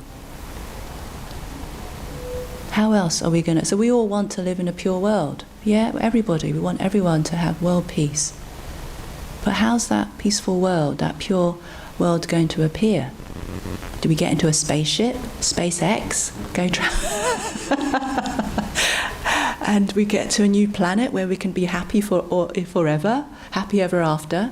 No, it's impossible. Impure worlds develop because living beings are impure. If our minds are still polluted by deluded thoughts and negative thinking, we will live in an environment that's a reflection of that. If I get annoyed with you, then I've just turned this environment into an impure world, haven't I? Yeah? So we can see that in households, isn't it? Why is there, unhappiness and disharmony in households or any community? Because of the impure minds. And then creates an impure environment. So then we need to recognize, yes, I have delusions, but they're not an intrinsic part of my mind. I can become a pure being by purifying my mind of these delusions. And that's the whole point of Buddha's teachings. The whole point of Buddha's teachings was to help us find the right direction, to be happy all the time, and to be free from suffering forever. That's what we want, isn't it? Happy ever after, free from suffering forever, and happy all the time. It only happens inside our mind. So that's to encourage us that we need to have faith in our own pure potential, our peaceful mind, and if we grow that peace, it will lead and open up a reality that what we dreamt of, what we are dreaming of. But it's not outside of our mind. No matter how much we strive to improve the externals, how much you climb success ladder, fame, reputation, wealth, or whatever, all of that is deceptive. If your mind isn't peaceful, that means nothing. So we know. We need to know this deeper. And you think, I need to do something I've never done, which is to realize my own mind of pure peace. It's there. And then we will always be happy with ourselves. When I said, when we think about ourselves, how do we feel about ourselves? Not that great. I've got all these, not very good habits, and if I don't get what I want, I can turn really mean. Don't make me angry. You wouldn't like me when I'm angry. All these. We don't have a happy, good view of ourselves because we're not identifying ourselves correctly on that pure potential. All the other things are just dirt in our mind, and we can clean dirt, can't we? This room's dirty, you don't think, I've got to move now, it's horrendous. It's like, no, it's like, I've got an impure mind, I clean it. It's not the end of the world. I'm not a lost hope, So this is what we need to identify correctly ourselves on that pure potential, our peaceful mind, and what that peace can develop into. Finally, a Buddha's pure peace. It's like, if we don't have that faith, what are we going to do? It's hopeless, isn't it? If we don't have conviction and faith in ourselves and others to realize that pure, in essence, who we are, that pure nature, then what have we got to live for? You can think about it. What have you got to live for? You're aging, you're going to get sick, and you're going to die. And then we have another impure rebirth. When you get older, you realise it's very true. You can't stop though. But Jason Carper said, all living beings, we are swept along by the 4 powerful rivers. So if you're in a powerful river and that current's taking that direction, how easy is it to swim against that current? It's actually pretty impossible. So each one of us, we have the 4 powerful rivers in our mind. We have the powerful river of aging. Can anyone stop aging? Hands up. How many creams do we use? How much other things? You can't stop aging. Especially when you get older, you're like, yep, that's true. Can't stop that powerful river of aging. Can't stop sickness. Everybody has to experience sickness. We can't stop the powerful river of death. We're going to leave. And then because of death, when today ends, it's the cause of tomorrow beginning, isn't it? Yeah? Today has to end, and that ending is the cause of tomorrow beginning. So this life ends, and the end of this life is the cause of our next life appearing. Just think like that. And then in that life, again, we'll have aging, cannot stop sickness, cannot stop death, and another rebirth. Because we live on the surface of our mind with delusions. That's all it is. If we're to realize our mind's essential pure nature, we would be pure beings and liberated in a pure world, pure enjoyments, what we're really deeply wishing for. So really know and identify that as who you are, and know that it doesn't matter what's happening in my life. It's just like the surface. of the ocean, yeah? It doesn't matter, the storms pass. And then go and find your peaceful mind like the bottom of the ocean and think, there I am, that's who I really am. It's so important, yeah? Because then you have a genuine source of self-confidence, that you can always be happy with yourself. Yes, I have delusions, I'm sorry I upset you or whatever happened, yeah? Delusions will still cause us disturbance, and we may say and do things that hurt others, but we don't have to beat ourselves up for it. And this is what we do, don't we? We identify with those delusions and think, I am a bad person. Look at how horrible I was, yeah? And all the things we've done that we're not proud of. But the problem is we identify with those delusions and we're imprisoned. We have to accept, yes, I have delusions, but they're not me. They're just pollutants in my mind. And all living, Buddhas, pure beings, at one time they were like you and I. But what did they do? They just gradually travelled the spiritual path and purified their mind. So there's Drippa Kunleg is a great crazy yogi. One time he was in front of a big Buddha statue and he said, "Oh Buddha, once you and I were the same. But you applied effort and attained enlightenment, whereas I gave into laziness, and I remain within impure life. Now I must prostrate to you." So we all have this pure potential, but Buddha activated it by applying effort to improve his mind and train in the spiritual practices. But we had laziness, thinking happiness is outside my mind and other things, and we never applied that effort. And so we remain as a suffering ordinary being. So you think, now is the time. I need to identify myself correctly on that pure mind, pure essential nature. And then, yes, I have delusions, but I will overcome them. And that self-confidence, like a lion amongst a group of foxes. Even though we may be assailed by delusions, we will oppose them in 1,000 ways. We will not be harmed by delusions because we are not delusion. So this is what I wanted to mention in this session from How to Solve Our Human Problems. It says about there is an enormous difference between the thoughts, I am feeling bad, and unpleasant feelings are arising in my mind. There's a big difference. When we think, I am feeling bad, or I am bad, and unpleasant feelings are arising in my mind. Okay? And you need to know the difference in your own mind, thinking these thoughts. When we identify with our feelings, we make them bigger and more solid than they are. And it becomes far more difficult to let the unpleasant feelings go. On the other hand, when we learn to view our feelings in a more detached way, like waves in the ocean of our mind, they become less frightening and much easier to deal with constructively. Because it's just like a wave. How can a wave hurt the ocean? It rises from the ocean, and then where can it go? Only back into the ocean itself. It's the same nature. Whatever negative minds, unhappy feelings we have, think about it as a wave coming from the ocean of your mind. It arises. Where's that thought come from? Who put that thought in my mind? It's come from your mind, from the ocean of your mind. Have you ever seen a wave separate from the ocean? Just, toddling about down the street? No, there's no wave separate from the ocean. There's no thought separate from our mind. Okay, it's come from your mind. Take responsibility. It's just a thought. Has no power to harm me. Okay? Really take that wisdom perspective. It's just a thought.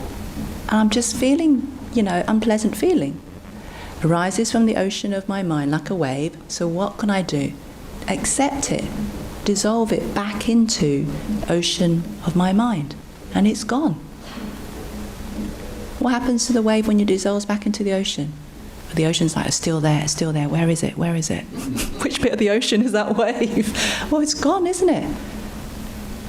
The thoughts, they arise from our mind, unhappy feelings, unpleasant thoughts, emotions, or whatever. It's just a thought, comes from my mind. I don't need to be scared. Dissolve it back into my mind itself. Dissolve it back into the ocean of mind itself. What happens to a thought when you stop thinking it? It doesn't exist. You can't have like a wave existing separate from the ocean. You can't have a thought existing separate from your mind. So then we need to train in these wisdom perspectives and tools. So then if we train in this, you will never be feeling overwhelmed again. If you know how to manage unhelpful, unhappy, negative thoughts or feelings, will you? You know, it's like, oh, okay, great, it's a training. Now this is ocean, my mind has appeared, this unhappy thought, unhappy feeling, I feel bad about myself. Okay, you think, okay, I am bad. It's like, no, I have unpleasant feelings in my mind. You need to change that. So you need to actively change. When you feel like, oh, I feel angry, I am angry, or I am hurt, okay, or I am bad. You need to recognize that that's how you're thinking, and you think, okay, I'm going to change this. I have unpleasant feelings in my mind. I have anger in my mind. I have anxious feelings in my mind. I am not anxious. We say, I'm anxious. Now it's everywhere. Everyone's got anxiety, you know? And we think, I am anxious, I'm anxious. Well then, that's what you are. You are imprisoned by the very thought that identifies you with that anxiety, are you not? I am angry, I am selfish, I am bad. So then you need to think, I have anxious thoughts in my mind. It's okay, isn't it? A wave comes from the ocean. It's okay, it's a wave. Dissolve it back into the ocean. So we need to train in this because everything comes from our training, isn't it? If we don't train in it, we're just going to, those normal ways of thinking, I am bad, I am anxious, will come up. And then you need to recognize, okay, my mind's disturbed. Okay, why? Because it's identifying with those negative thoughts as who I am. And is that right? Is that who I am? What happens when I stop thinking like that? Well, of course, if it's me, then I have to disappear. If it's not, I have unhappy thoughts, or I have anxious thoughts, I have angry thoughts. Okay? And it's okay. Why? Because we have that inner sickness. So if we have some virus and we get some symptoms, we have to accept, you know, I have a virus, you know, and these symptoms will come. That's the truth. It's okay. And then we take the medicine. So then we think, I have angry thoughts. It's okay. And you dissolve them. And when you dissolve them, they stop having the power to hurt you. So we need to try this. If we don't have experience of it, we need to think, I need to have some trust and courage to accept. Because there's an element, as I mentioned before, there's an element in our mind that like holds back. I can't accept this because then I will be. If I accept I am rubbish, I feel, no, I have, so we never think I am rubbish, because we're not. Because we're identifying with a thought, and we're not a thought. It's actually incorrect. So then we think I have, unhappy or negative ways of thinking. It's okay. It's okay. And you dissolve them back into your mind.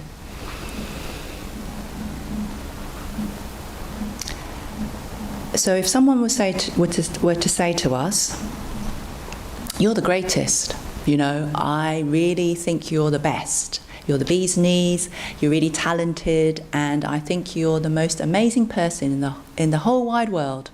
And if you were to go on BGT, you would definitely get to the finals, and you would wow Simon and all the judges. I don't know, I've never heard you sing, but I know you've got a lot of talent, okay? You're the best, you're the greatest, okay? Someone says that to us. And then later someone says, I think you're really boring.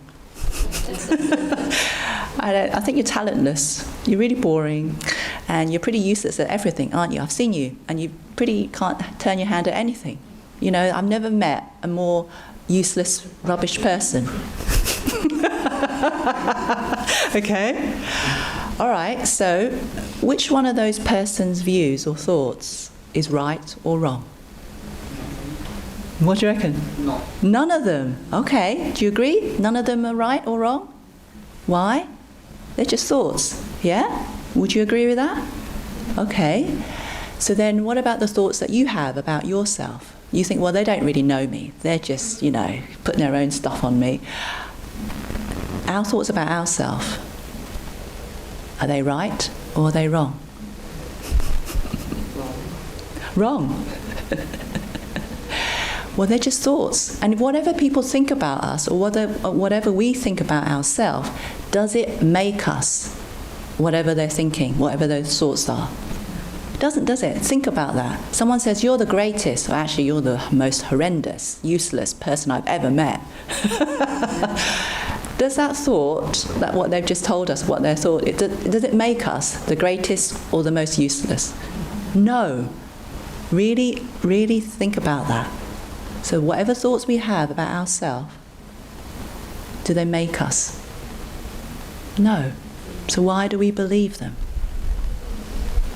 Because a thought only has the power to harm us is if we believe it, isn't it?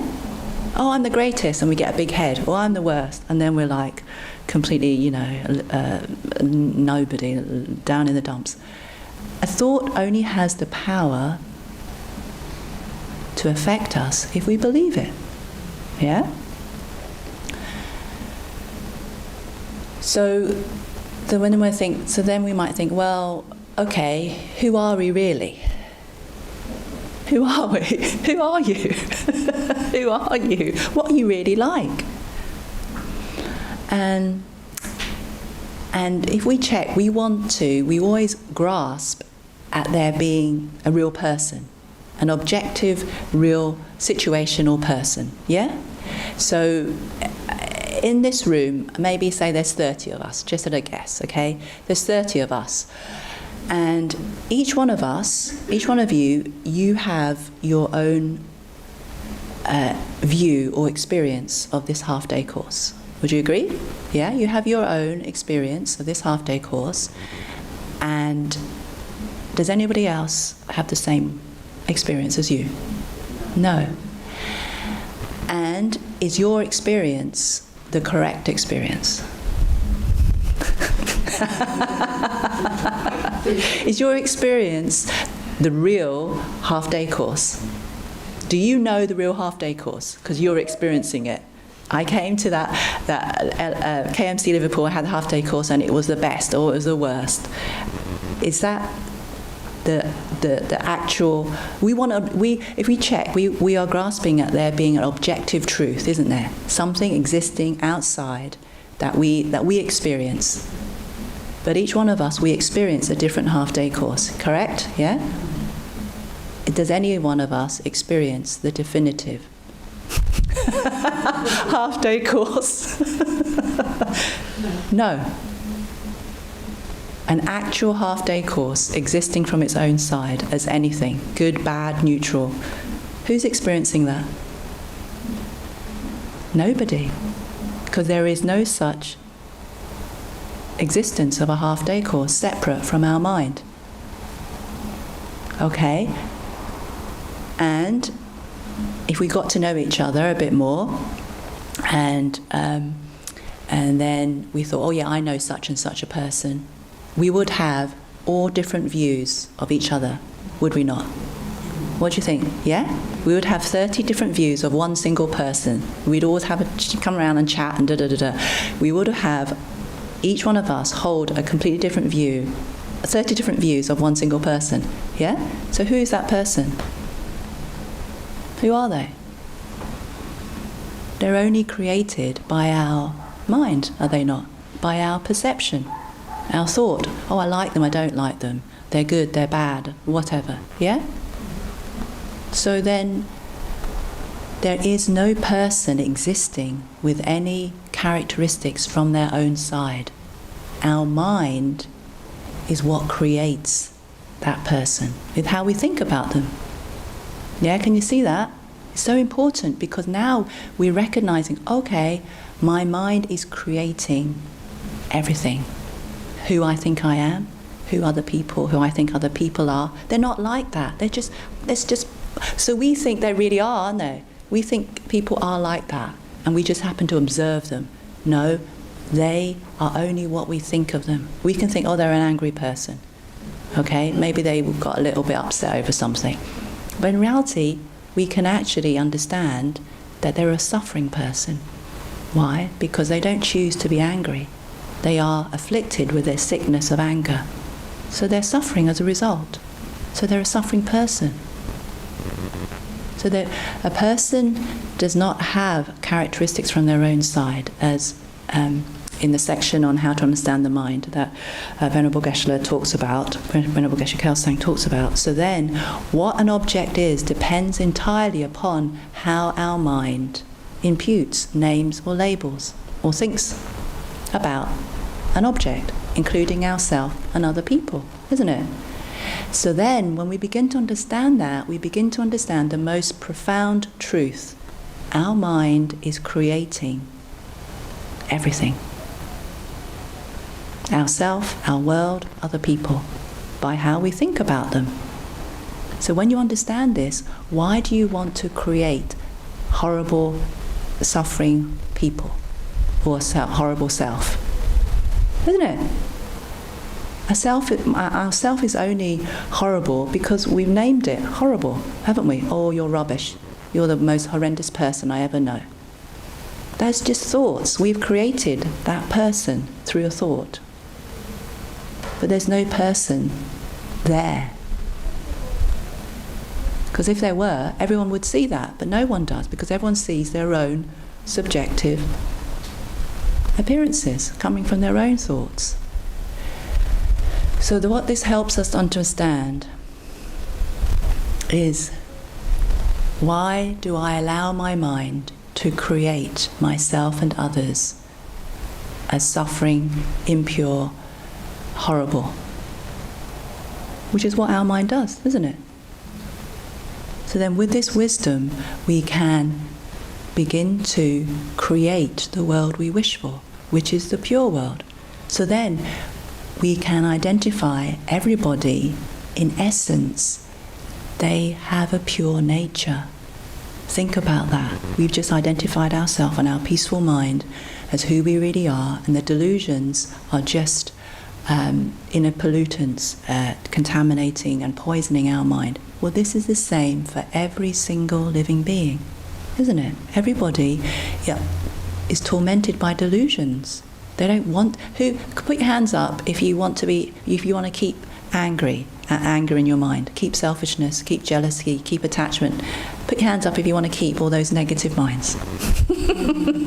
Nobody, okay? No one would choose to have any of those negative minds, yeah?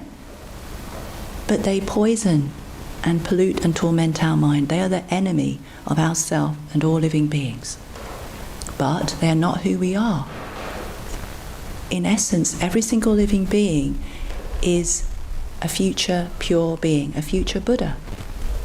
If they were to train their mind and gradually improve their mind and remove their negative minds and develop their positive minds, we would become a pure enlightened being, ourselves and all beings.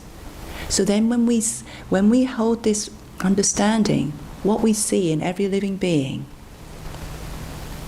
is in reality their pure future self of enlightened being. Like a mother or father sees their child, even though they're having a tantrum, they know that that child is a good-natured and loving. Yeah, they don't think, oh, my child's evil. Look, they're constantly having a tantrum and don't get what they want. I'm going to get rid of them. No. Sometimes I might think it, but no. But the parent knows that's not the real nature of the child. Yeah, and they're just taken over by the annoyance and frustration and so on, and they're tired and whatever. So then it's the same. We hold this view, all living beings in essence are pure beings, but they can't be who they really are because of the delusions constantly tormenting them. How horrendous is that?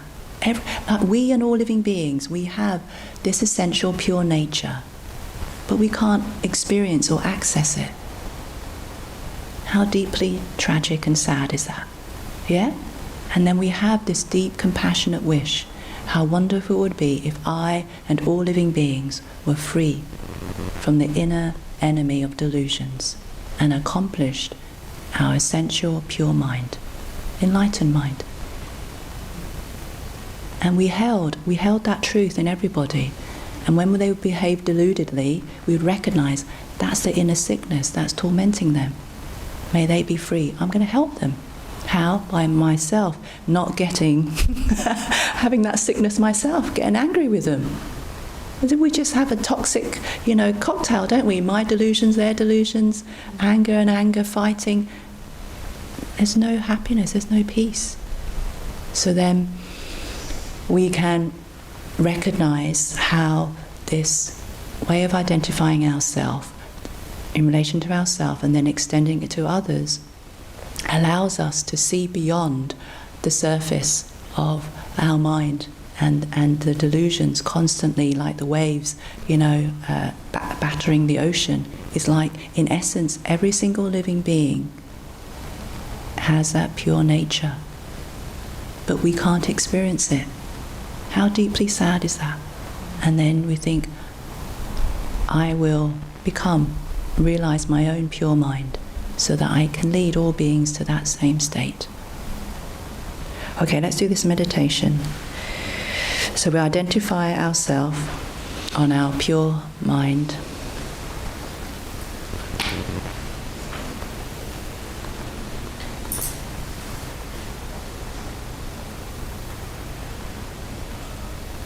So we take a few moments to allow our mind to settle.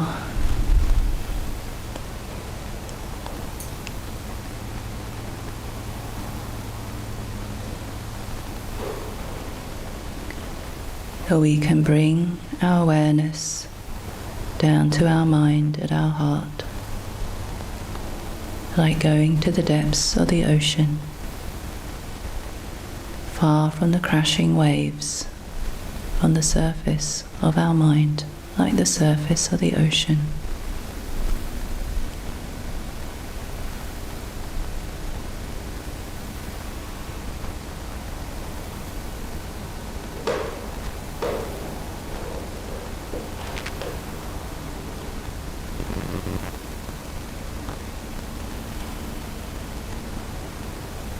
Abiding in our heart area, the center of our chest, we allow our naturally peaceful mind to arise.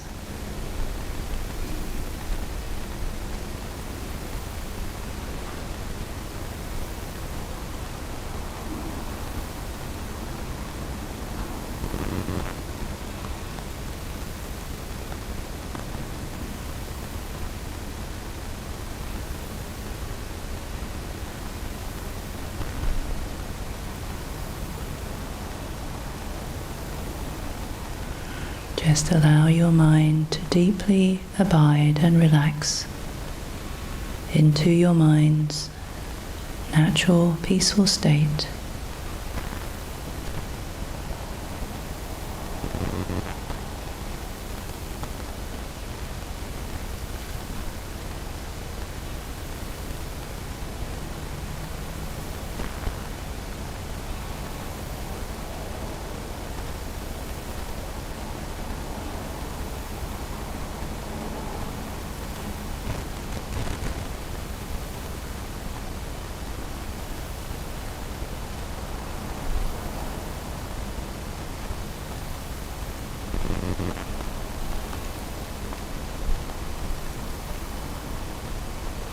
And we identify this peaceful mind as our essential pure nature, our pure potential, our Buddha nature. In essence, who we really are.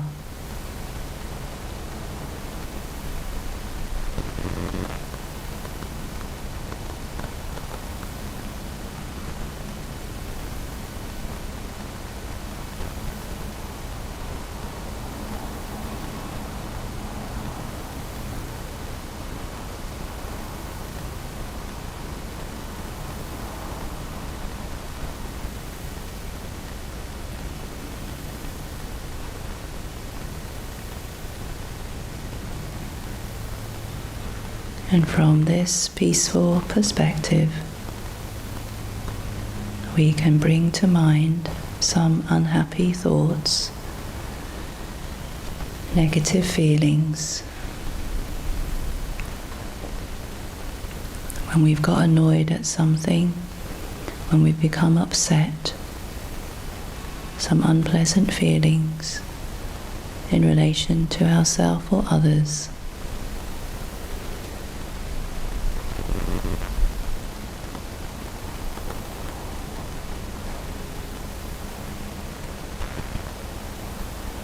And our normal way of thinking is I am angry, I am upset, I am unhappy.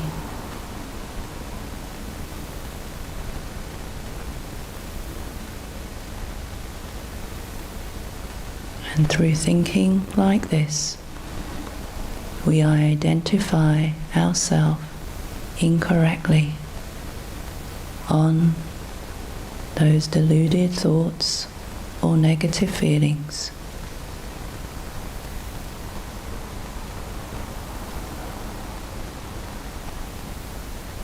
It is just an unpleasant feeling or an unhappy mind. How is that who I am?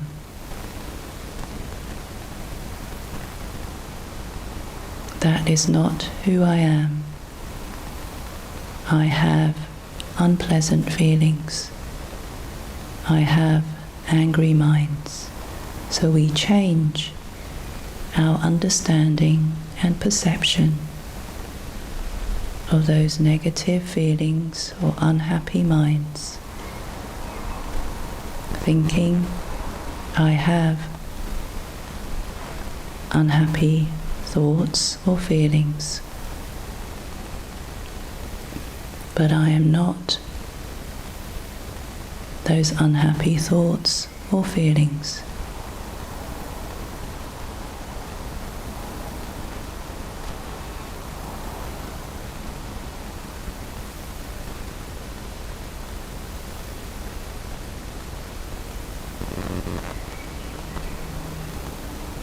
They are simply like waves arising from the ocean of my root mind. A wave may seem big and fearsome, but it is only water. It arises from the ocean, and it can only dissolve back into ocean itself. In the same way, all my unhappy, negative thoughts or feelings are only like waves from the ocean of my root mind. They have no power to hurt me. I don't need to be scared. It is just an unpleasant feeling or thought.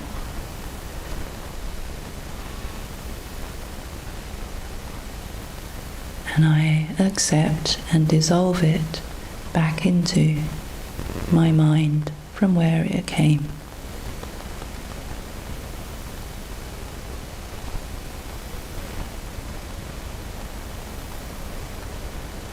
In this way, you can train in the fearless mind of acceptance, accepting any unhappy, painful feelings back into your mind, accepting them and dissolving them, and then remaining with your mind's peaceful nature.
And finally, we can hold the deep wish.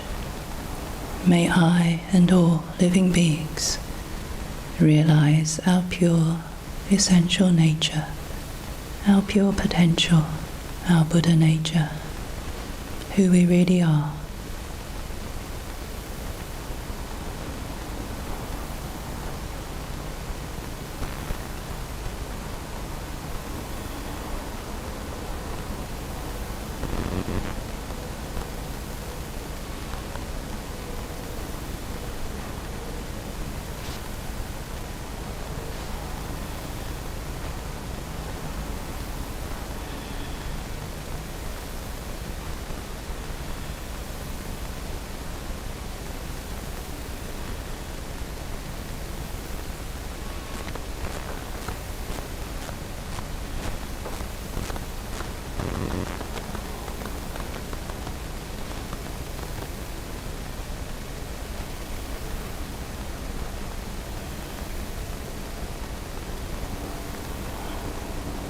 And we make the final determination.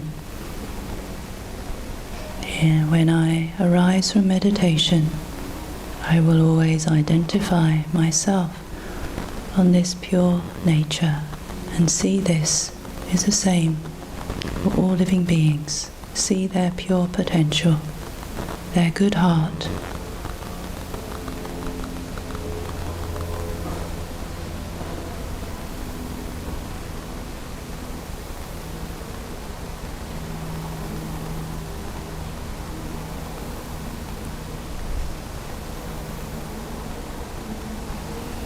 And then we can gently relax our concentration. And before we arise, we can dedicate all the positive energy that we've gathered from listening and meditating, so that all living beings everywhere find freedom from every pain and suffering. All fighting quickly ceases, and everybody comes to experience the peace, happiness they're looking for.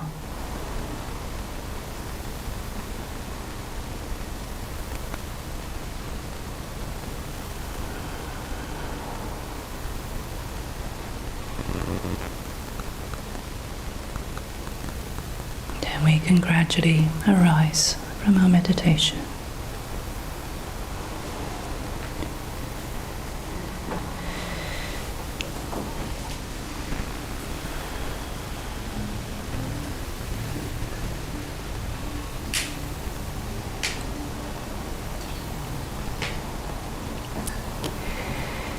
So in these couple of sessions, we've had the opportunity to learn or deepen our understanding of our pure potential, which is our experience of inner peace, and value, deeply appreciate and value that.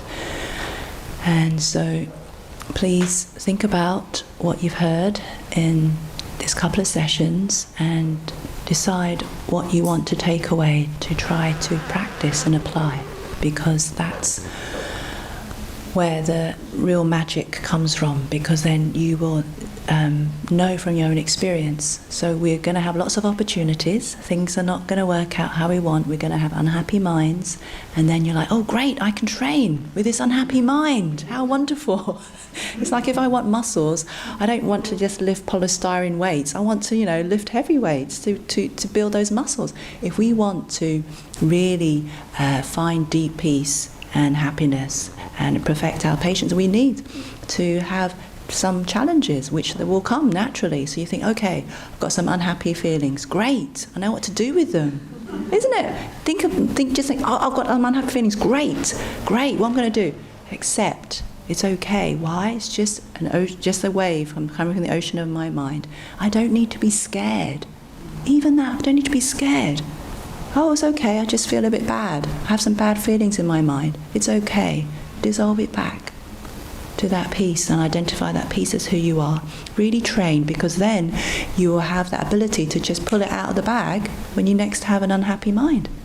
Because that's what it's about. It's about training so that we can have deep familiarity and experience. So when we have unhappy minds, things, difficulties, we're like, okay, this is my training. So we accept, dissolve it, find that peace, identify that peace as who we are. It's very profound. You know, just very briefly, a friend of mine was mentioning to me how, you know, at the end of the, you know, when the winter months come, sometimes we can feel a little bit sad, depressed, and so on. And she was saying how quite often at the end of the year she would feel quite like, what's the point in life? Not really continuous suicidal thoughts, but just like very low, you know, low energy in her mind and so on. It's like, what's the point? And she was training to you know, identify that peaceful mind as who she was. And then on that perspective, when that thought, that low, unhappy, depressed mind arose, she was like, it's okay, it's not who I am because of the identification with that peaceful mind. In essence, it's just a thought, isn't it? You put it in its perspective. It's just a thought. I don't have to be it. And that's the whole point. That's the freedom. We are not those negative ways of thinking or feelings. So stop identifying with them. And then you will find the real freedom inside your own mind and identify yourself correctly with our pure essential nature. So please think about what you want to, what's moved your mind or what's touched your heart, and think, I want to try this. And then through your application, you will experience that wisdom, truth. Any questions?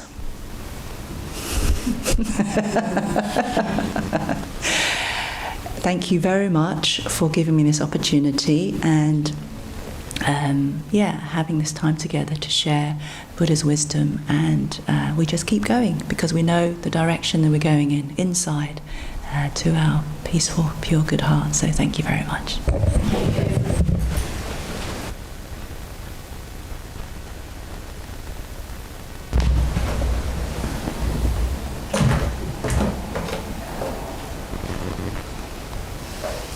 Okay, thank you everyone. Mentioned quickly, there's the barbecue coming up now, and if you've not booked, don't worry, you'll still be welcome. The barbecue in the garden, I can smell it. So please stay for that. And next week, as if that would be better than Tom's. It's beautiful teaching, but next week we're meditating on overcoming anger, another half-day course on Saturday, next Saturday. Who's doing that? Sorry, it's me. As I say, no, you're better than that one. But what you really must do, I noticed a lot of what Barry was saying is very pertinent to anger, and she mentioned anger so many times. And so it's beautiful. We need to, as she says, need to take those thoughts, this lesson home with you, and replay it. Come back next week and I'll replay it for you. Thank you.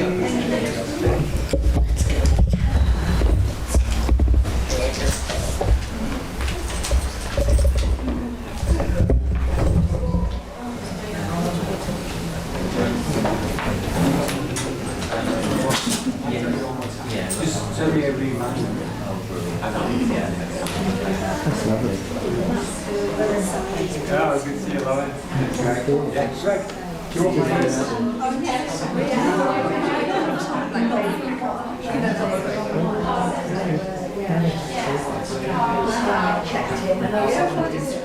Exactly the same shape in the garden with the same sort of flowers on. But he's not managed to get the leaves. Well, there's info. You know, the actual So notices I need to see it. They just that before. Amazing. Yeah. But this one was made many years ago. And they were so cool. Thank you.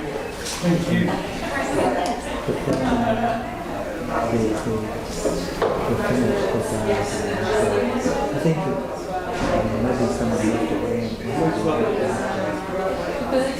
We found Harry's never does. Oh yeah. We found big goldfish. Running healthy. And that's why you grew all the leaves over it, you know. Yeah. It seems like baby ones, and you see them all swimming around. The little one got that size. With the black. But As they grow, they change colour and become part of the rest. yeah. But I haven't seen them. Yeah, I keep looking out for them, but I haven't seen them. Sometimes they die, or sometimes they hide. Yeah. Really? Are you the EPC? Are you the EPC? I'm here The agent? Yes. That's straight. so you really brings your mind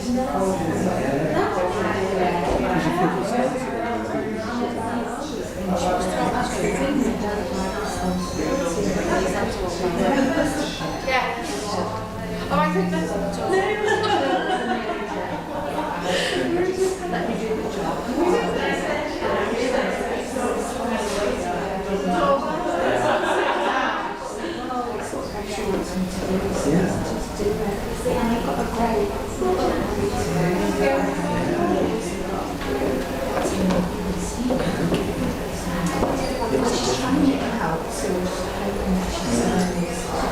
Makes such a difference to have managers. Oh gosh.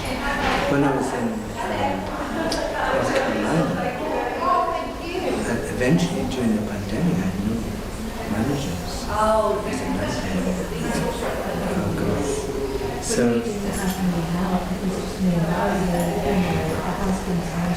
It's been so hard because you start having to do all that work. Lots of cleaning, lots of you know, now. So it's, I get that. And I came from the smaller thing before.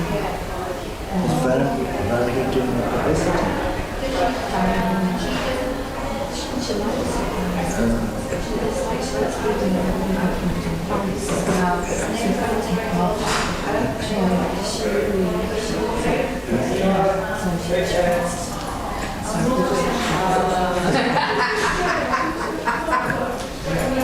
But she's very hands-on, which is, it's nice. Yeah. It's nice when you're younger anyway. As you get older, you can't. I take the view that as Geshe said, teachers just teach.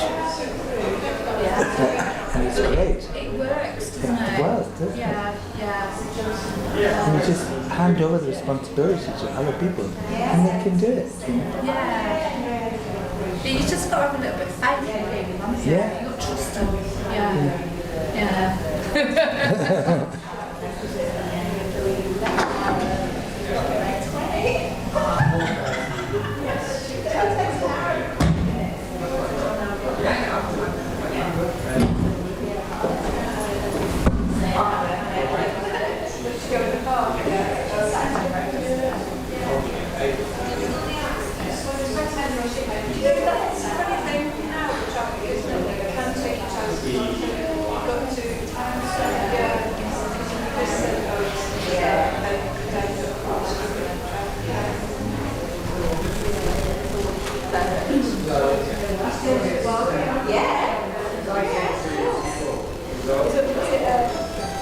Spontaneous thing.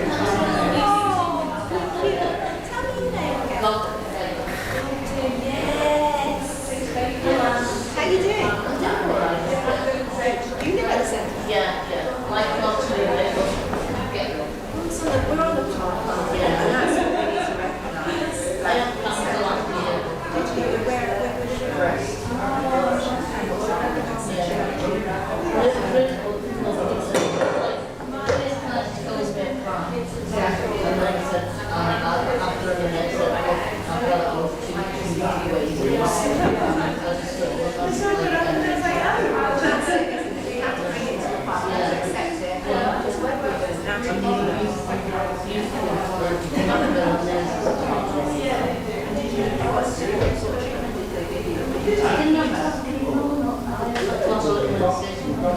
When he said that, I said, you're going to get little Henry Beaver.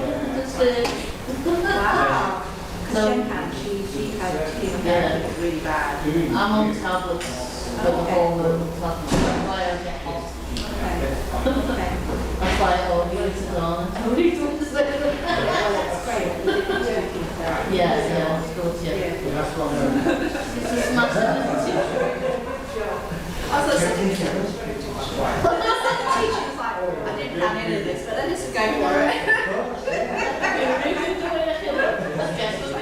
Okay, just go off, motions in the mind. And you managed the interruption really well. And I actually finished back on school, and I'm like, wow, it's just walking time. Even on Oh yeah, yeah, stay. Yeah. it's just, they just got it lit now. That's nice. Have you showed you your fish? Yeah. Well, it's perfect.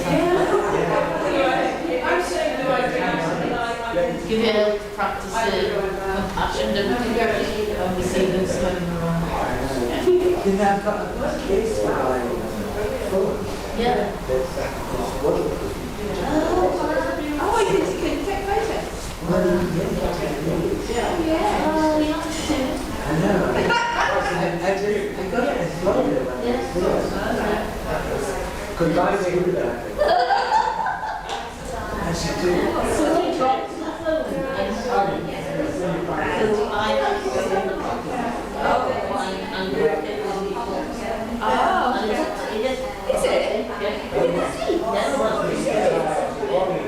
I've been in it, so Because it actually looks like it's the wall set, isn't it? You can see what they mean about we had carpet on there. We had koi carpet. find the outstanding there. We had a proper koi carpet, Yes. and they were like Big. dead sensitive to anything. And I said, I can't stick it in. Did they eat your jet skin? He used to put his finger in it. But then it was too hard for that. So we gave them away now. Someone with wisdom said, let's have a Then they started turning different colours. yeah, so they got like koi carp now. Yeah, they get big now. They look quite big. Yeah. That size was like the first batch. Yeah. I got another batch that's like that size. So That's what they do, because they've got lots of space to expand in there, and here with Buddha's blessings. It's nice. You could put like a stupid case or something. I always wanted, I always thought that would be good for them. You know, then they're creating merit. Well, I'm going to find a seed. Maybe, yes. I'm going to find a seed. Hopefully someone will bring me back. Okay. Sit there like that. Yeah. Eddie's on it, Eddie's on it. Only, you know, like family, isn't it? Like, I don't know those to talk to, but yeah, he said he would come in and just do the bar. Eddie does, You know, for years. Yeah. Yeah, he does, yeah. I know. Yeah, he does school. Yes, I know, He won't let me because I'm called for just walk past me and I won't see him. Something like that. You've got your wisdom eye. Yeah. Yes. Almost in the shade. Yeah. This is it, Yeah, nice. Nice copper. yeah, it's Lovely. a shame it wasn't a little bit bigger. I know, it is quite small, and you sound is obviously big, and you're like, oh, it's just like a big living room, really, isn't it, spatially? So they used to have more when the shrine wasn't here. More room, oh yeah. You used to get like 2 rooms. Yeah. It is a really nice room, isn't It's it? a lovely room. It's been like tower centre where they have a side room and then Yeah. I mean, it's a lovely location and building it. It's just, it's so you can't expand it. yeah. There was some talk about how building a new Outside. but I think the design was for about 200 or so, and learning people when they wanted 120. That's quite good still. But it wouldn't have been worthwhile. Really? The cost. Oh, I see. Yeah. Mm. But anyway, we just don't have the money. Yeah, but it's good now. Yeah, it is. It is. Then different conditions appear, don't they? Yeah, no, it's very lovely. So what's after school? It's an old church, old former Oh, Baptist that's right. church. Yeah, we're trying to get people there. We've got enough merit to the big. I think I put it past the year. Oh, yeah.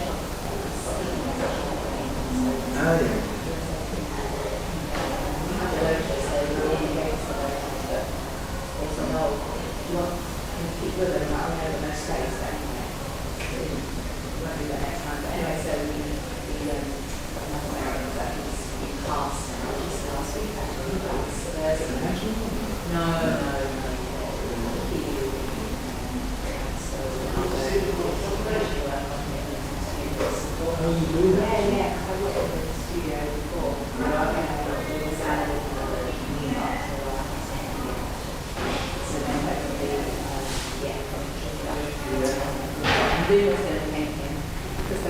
Oh, yes.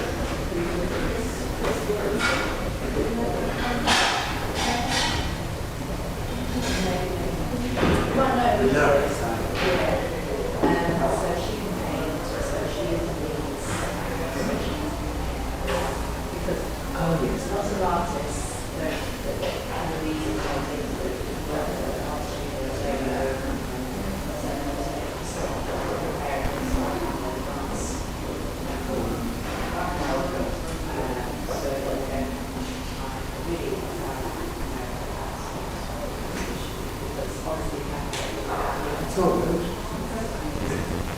It's just France, isn't it? Yeah, that's what I mean. Heroes and Eric. Yeah, so that's what I'm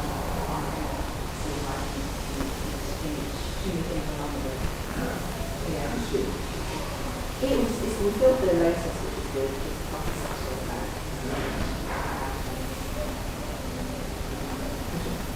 Yeah. It's only because we've got a big building, otherwise we wouldn't be getting. It's not sort of not citrus, so it's not a big fish, so it's a lot for those statues. And so we're not like making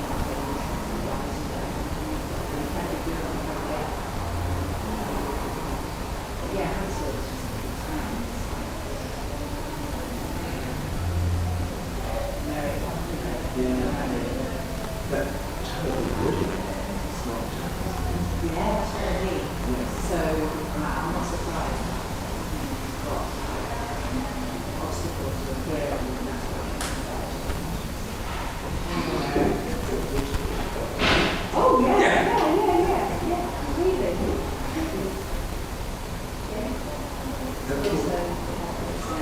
Conditions. Yeah. We're just doing it day by day. Yeah.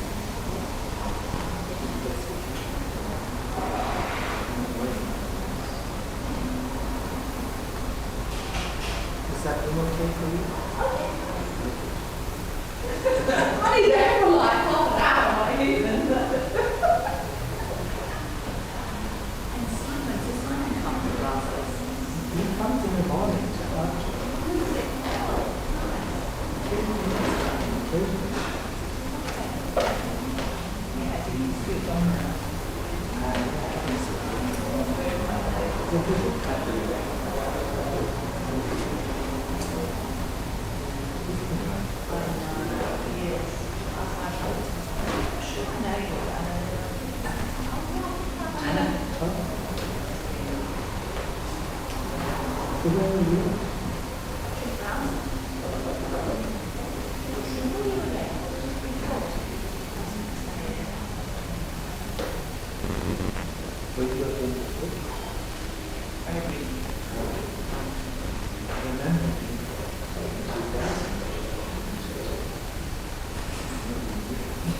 Oh yeah, no one knew.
Enjoy the rest of your day.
Well,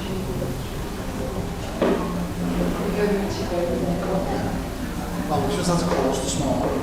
Yeah, and you got a course on how can you help and you often think Well, you want to sit there and do some meditation if you like, or come sit outside. I'm going to come and sit outside.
Right, you lay down on straight to help you.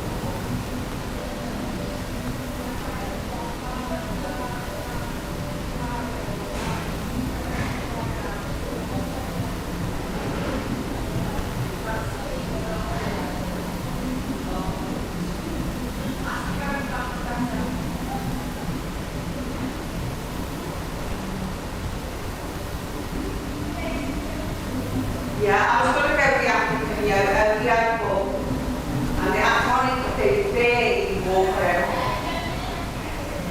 Well, now I couldn't win.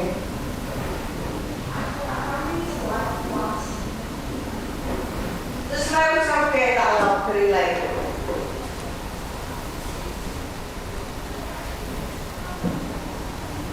Whoa!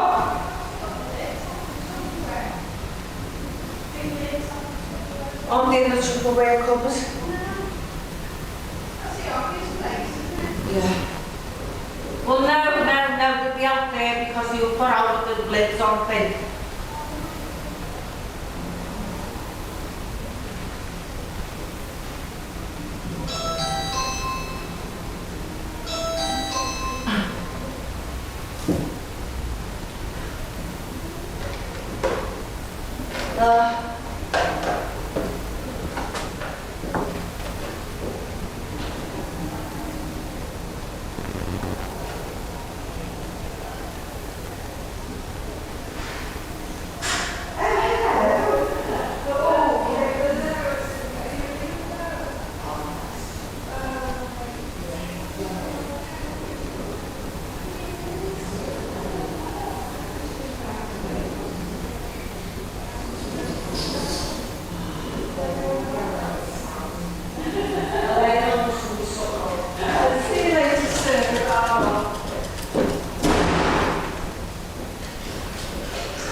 This is Venus, isn't it? Yeah, she's frightened to death, aren't you? Come on. Come on.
nice and quiet in there.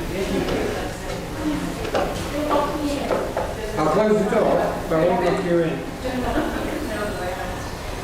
You stand around. Yeah, I'll be around.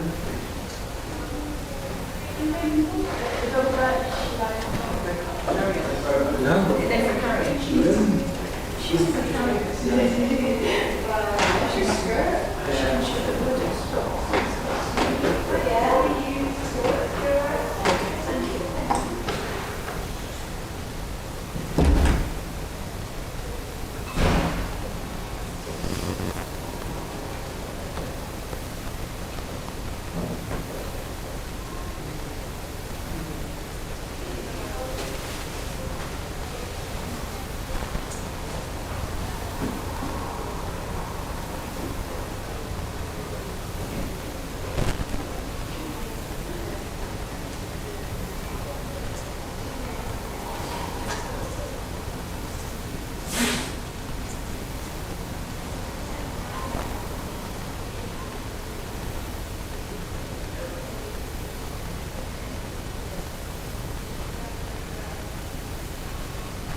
Yeah, that's right.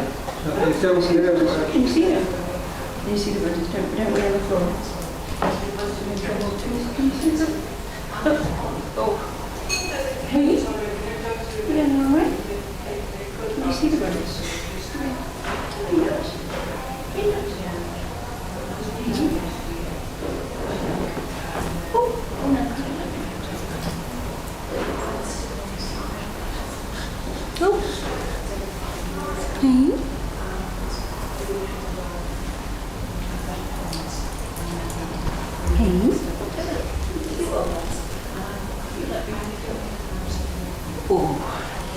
Look, can you see the Buddhas?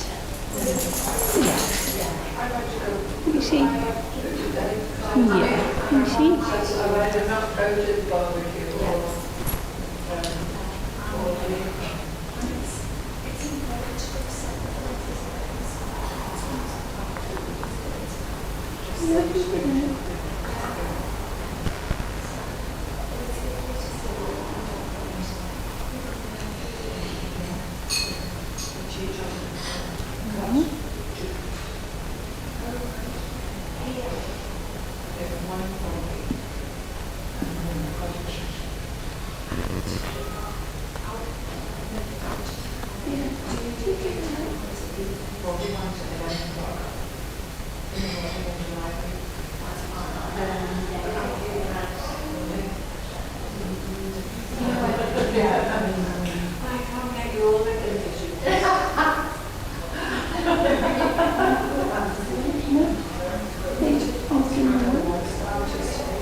We can't reach, can we? No. We can't reach.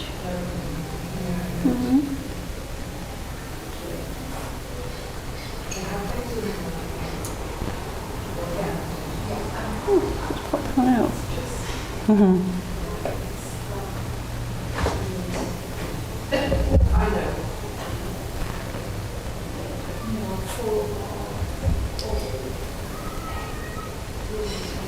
Gesture. Oh.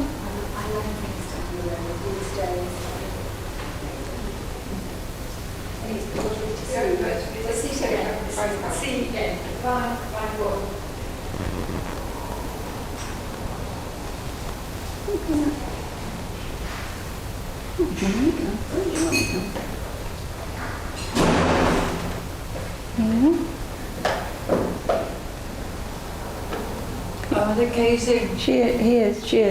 But the she did. Peanut's not Katie. Peanut didn't want me to pick her up. Then. Do you want to let go of Peanut? I'll grab her. She'll come out. If you let her, she'll come. Oh, yeah, I can get my own hand. Yeah. Jenny can do some more gazing.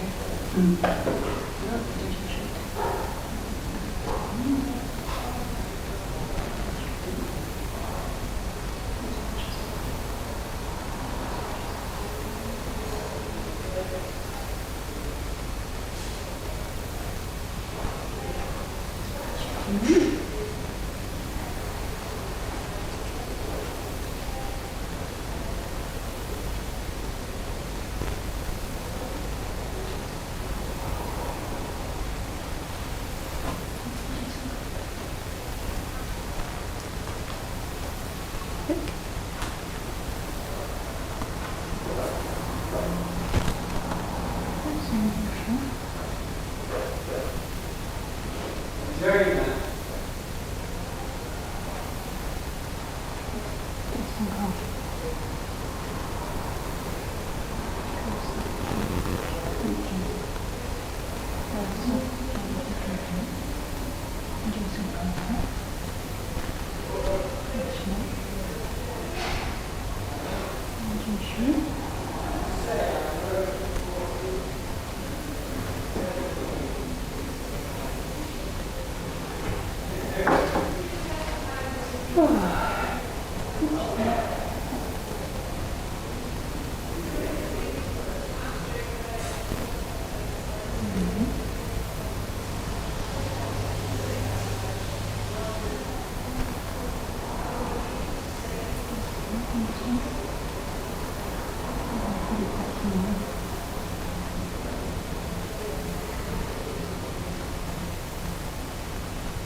Did you hear what happened to Pauline? Did you hear what happened to Pauline? It fainted. Yeah, The test, doing tests on her, but she's okay. Yeah. Good. She had an ECG and that was fine.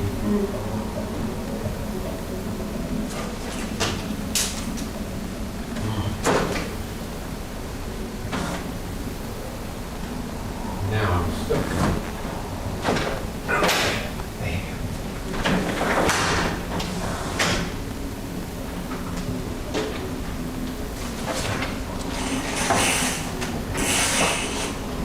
You know, it's a number of people as much as anything else. Yeah. It wasn't that hot. We've got good. It wasn't that hot. You know, we've got these blinds now and the windows are No, I don't open. think it was that hot. Didn't you? No, I didn't either. It was just, just circumstances just so, wasn't it, really? It was what? I don't think it was the room that did it. Well, that's my thought. I thought the room was quite cool compared to Yeah, how it could be. yeah. So it wasn't anyone's fault, was it? Yeah. It just happened.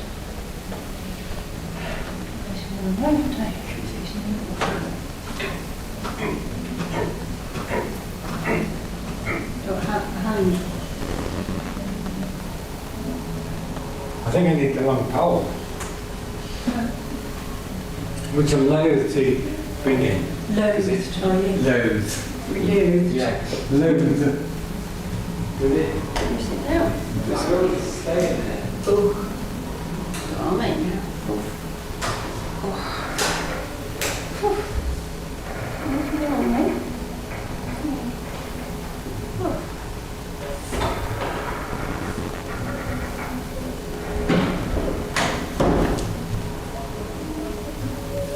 She's going to be sleeping.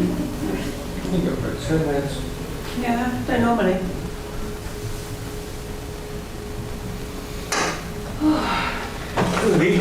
Lucy was asking signs and indications of a Buddha. Yeah. And I looked them up and there's 80 signs and something like 40 indications or something. Oh. Yeah. So, and they're not listed necessarily. But as an example was copper nails, copper coloured Really? nails, yeah. Lucy's got gold toenails. Lucy has gold toenails. Does she? Yeah. Oh, that's interesting. I only know about I only know about maybe four of the indications. Go on, family. Sorry? What are they? Elongated earlobes. Yes. Oceanesia. Oh, yeah, top notch, like. Yeah. Is it that they don't leave footprints as well? Oh, okay. Is that Godwin said something about I don't that? know, yeah. If it doesn't ring a bell, then it's not in the book, and then it's what are the other ones then? Is that all I know? That's what I would have said. The Oceanesia and the earlobes.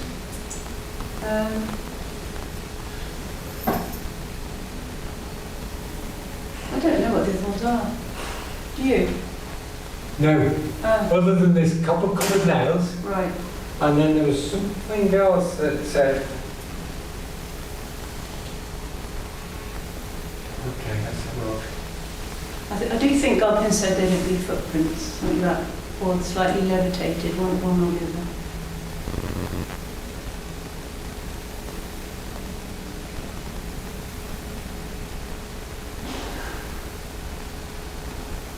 Oh.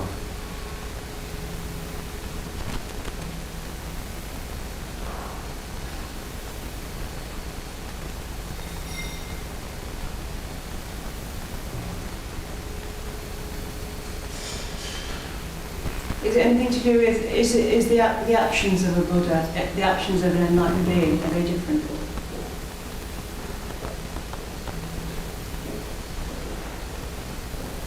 Let's have a look. Could be. Sensory. Keep going.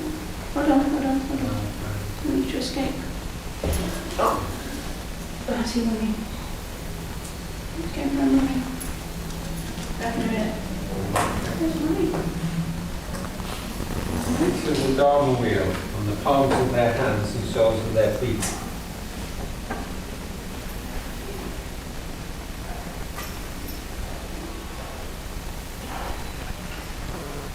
It's 4 o'clock. We'll have to get going.